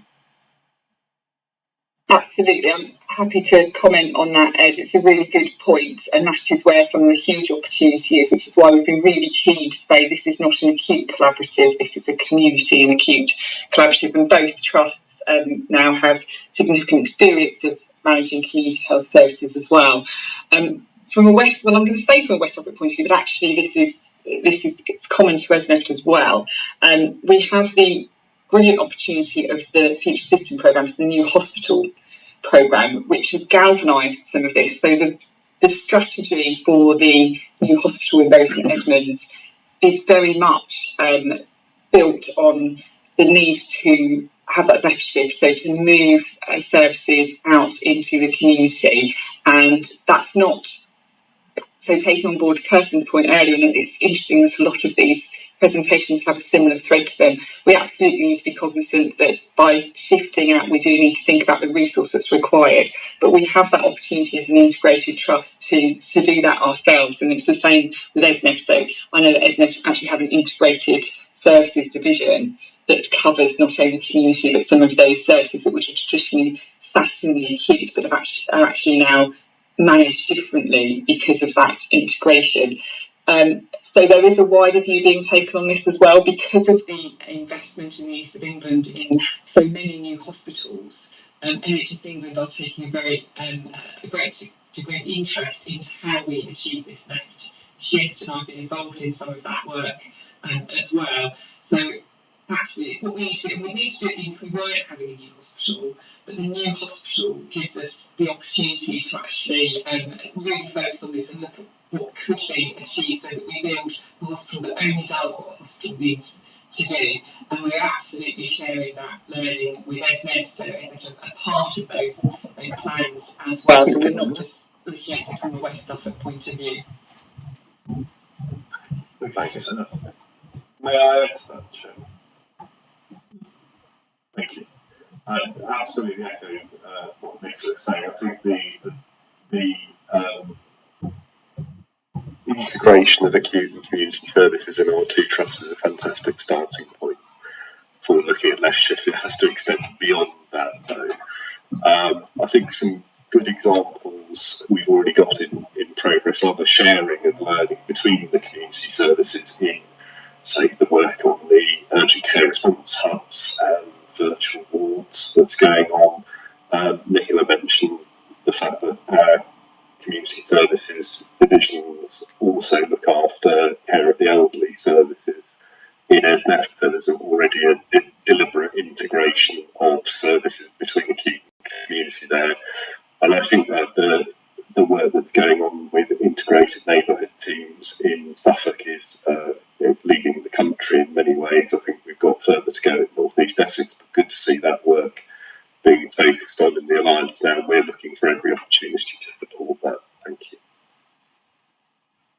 Thank you. I've got Peter. Yeah, look, that strikes me as a very productive conversation to be having. I think, as Nicola's identified, that because of the future systems work, it's precipitated the conversation in the West, which is helpful. It would be great to have a similar forum across the entire patch and to have the levers to do something about it. So I'm thinking that we actually need to involve ICS workforce and finance colleagues, as well as the two acute trusts, and have a joined-up conversation, because I think that I think primary care are in effect scared of what's happening now. That there are changes coming down the line that we have little control over, and if we're not careful, we're going to get squashed. So I think that would be a great conversation to have with some urgency.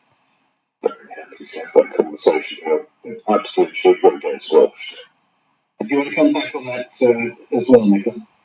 Yeah, absolutely. I think it's a great idea, and Peter, and what Shane and I talked about is how do we use this kind of vehicle, if you like, of provider collaboration to move forward on some of these conversations and to make it much more inclusive, so that it's not limited to just the two health providers.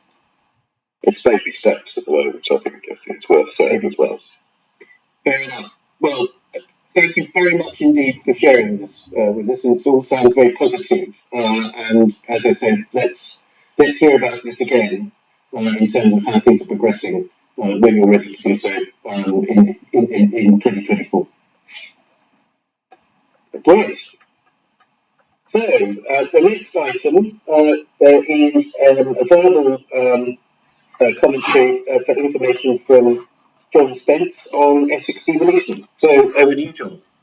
Yeah, well, thank you, Andrew. And Verbal's probably the best because this is very fast moving, and what I told you on Tuesday we'd be able to take note. So, it is 3 weeks. So, Essex had previously expressed interest in doing a devolution deal with government. About 3 weeks ago, Michael Gove indicated to us that he would like to see a level 2 deal. And I'll explain that in a second, and that we should be working towards the piece that there might be a public announcement when we get to, or sufficient refined scheme that it could be included in the Chancellor's statement on the 22nd of November. It's a very, very tight timescale. For those who don't know, a level 3 scheme is that which involves an elected mayor. The government have decided at this stage not to do any more level 3s for the time being. And so level 2 has been awarded in principle to about 8 counties in total, of which Essex is one. There are 3 main aspects to it. Firstly, the economy and jobs. We will have more devolved budget and authority in respective aspects of things to do with the growth of the economy, which we hope will include elements of infrastructure. Secondly, skills, enabling us to have a different type of relationship with the further education colleges, where we've worked very well in the past, but there are clearly greater opportunities to align skills development to the needs of the economy.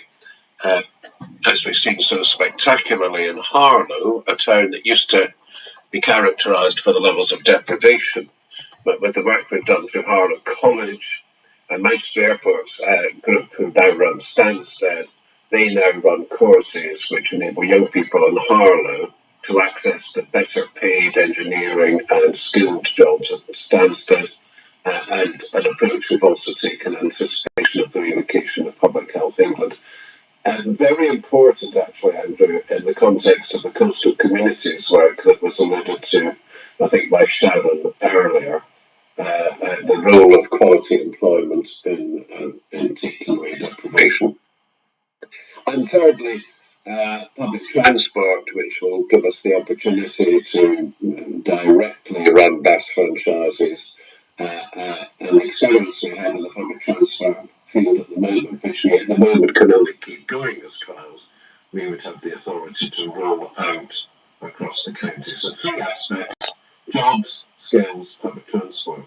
What is not there, as I said, the elected mayor, what is not there are other things which you could include, but which we are seeking to bring in.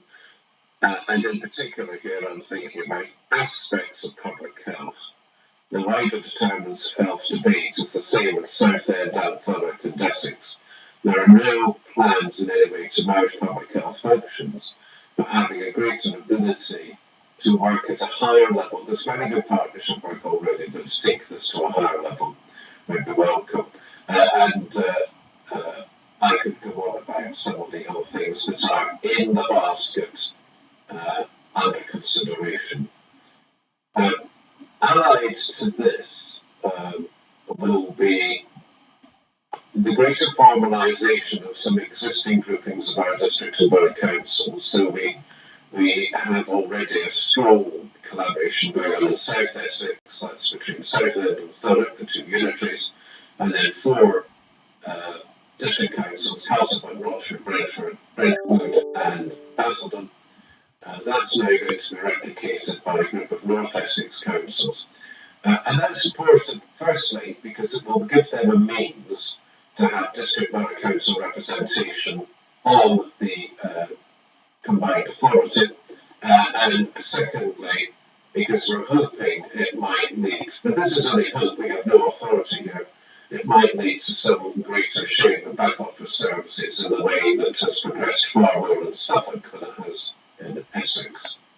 There are many bridges to be overcome. It is a very unusual devolution in the sense that you are bringing together 3 higher level authorities, one of which has an overall population around 80% of the total, with the other 2 having about 10% each. Then you will see that that's leading to some interesting conversations about how you get your voting rights aligned as well. So much to be done. There's a big meeting happening today, actually, around many of these issues. I think what I'm impressed by is that the timetable is forging a spirit of can-do cooperation that I might not have expected. People might have thrown their hands up and said this is all too difficult. Actually, we're seeing an awful lot of coming together as people see, because they can see the advantages of having these specific elements brought to us. I in particular enthused about public transport actually, but also the skills piece. And so they can see that there are goals there.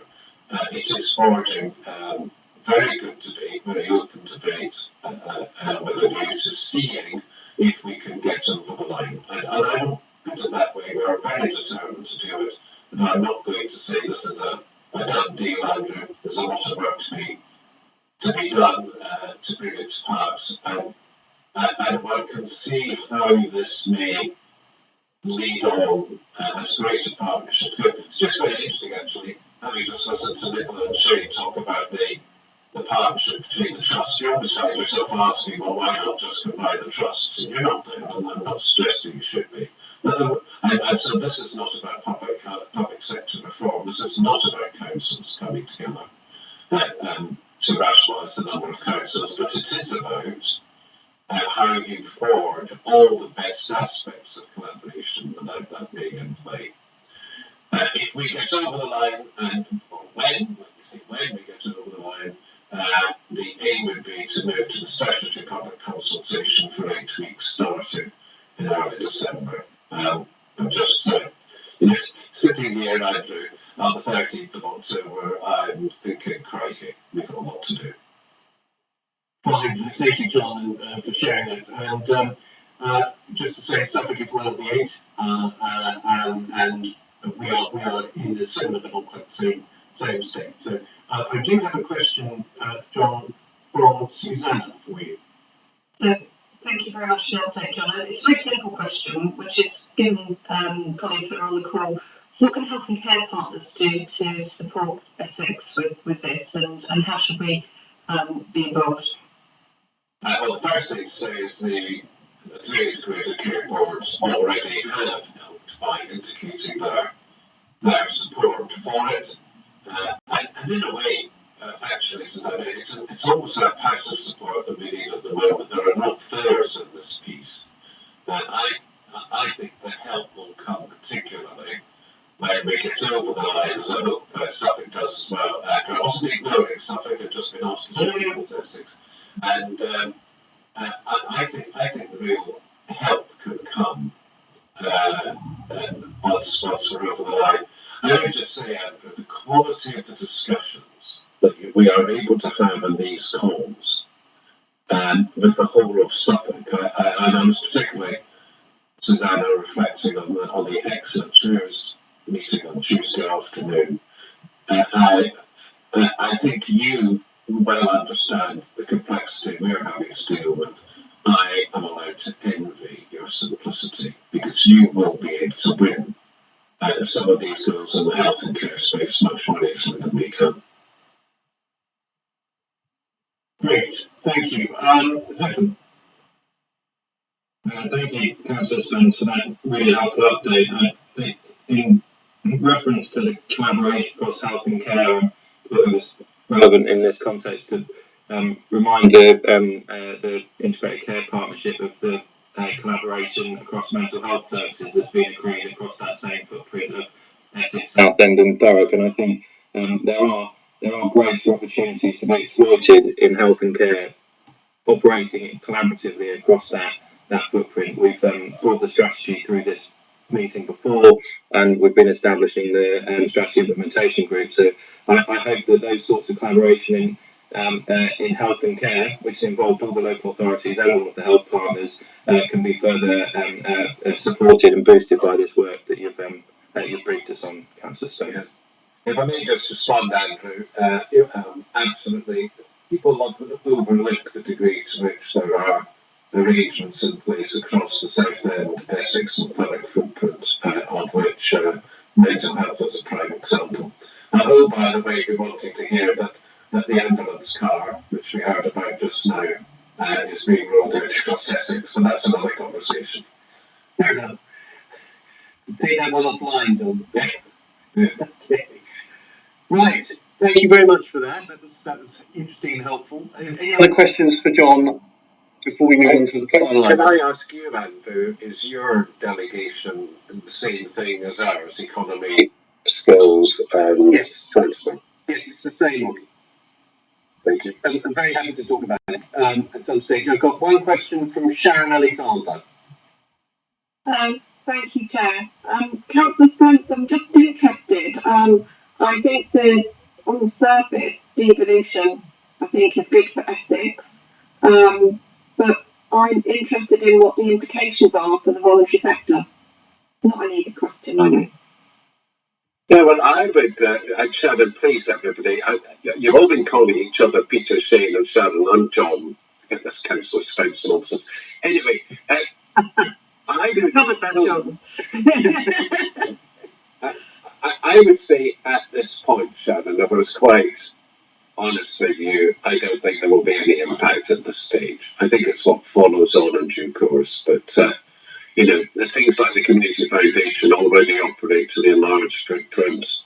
All the work that goes on through high sheriffs, police, and so on, they're not on the enlarged footprint already. So I would not see an impact on the voluntary sector at this stage. Thank you, John. Thank you. Right. Thank you very much, John. Right. The final item is any other business? Yeah. So I'm just going to update very briefly about the forward plan. Oh, the forward plan, sorry. OCOP over the next 2 months. So following conversation with our 3 co-chairs, who I think are all of whom are on the call. So Councillor John Spence, Councillor Andrew Reid, and Professor Will Pope. We've outlined a kind of forward plan for the ICPO for the next year. So the first thing to say is that we're going to adopt a kind of rhythm to formal ICP committee meetings, which will be that they will take place online in the format we've had this morning every other month. Following this meeting, which is obviously October, meetings will be December, February, April and June and August. In the intervening months, we're going to be doing the informal workshops that we've now established in the system. So first is our Community Connect events, which are co-produced together with our 3 alliances. So Community Connect in Ipswich and East Suffolk would be the next one, followed by North East Essex and then West Suffolk. And for those, what we're going to do is to have a kind of theme for each of those Community Connect events. So the next up will be at Ipswich and East Suffolk. That will be in March, and the theme for that will be around education, and that follows up on an action that I took from the ICP from a conversation not that long ago. And the other thing is the system learning work. A really key role for the ICP is around system learning. And having kind of really, I suppose, for the time being, kind of concluded or paused the work around system pressures, we are going to be launching a new system learning project and system. And this is going to be around the issue around culture in our health and care system. So we framed this with the term uncomfortable truths. And it's based around 3 questions, which are drawn from, they're very similar around the kind of well-led perspective, if you look at the kind of CQC's framework. And we're going to do that in 3 parts, which anybody who knows me well will know that I'm always very keen on start with why. So the first part's going to be about why we need to look at these uncomfortable truths. So there's going to be 12 bits of evidence, evidence of barometers, I suppose, for our culture in health and care. Then we're going to move on in the new year to looking at how, what's the best advice that we can get as a system about how we can really tackle some of those uncomfortable truths. And obviously then we want to celebrate what's going on across the system in lots of different ways and places in terms of addressing that. So the launch for that will be a System Leaders Away Day on the 10th of November. So the ICP meeting on the 10th of November, for some of you might have spotted already, I've got 2 holds in your diary. I'm going to, after the meeting today, I'm going to take out the ICP committee meeting, but replace it with that workshop.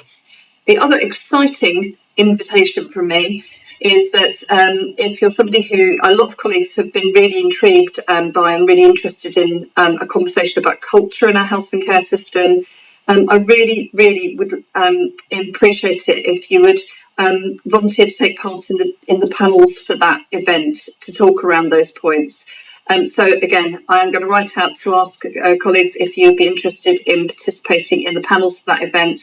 I promise a day of dazzling data but hopefully also lots of really good conversation and starting to look at some of the issues that I think we all really worry about, I think, at sort of 2 o'clock in the morning. But this is about creating a space to actually think about those as a system.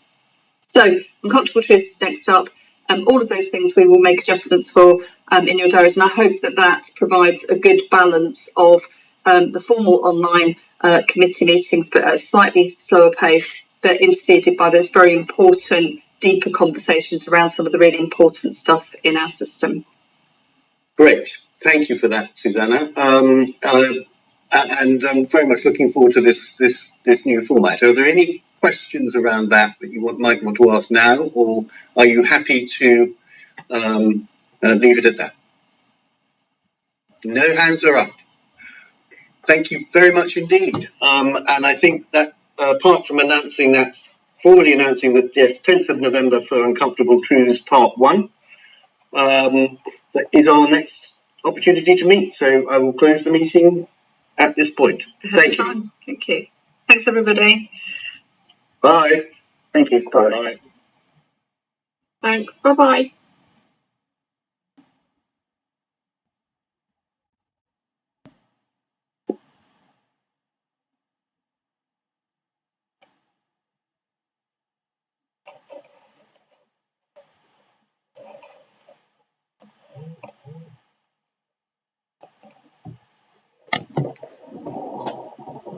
Trying in this broadcast, okay. Why is it not working? Brilliant. Well done, Susanna. Michelle, I'm going to give you a call after, okay?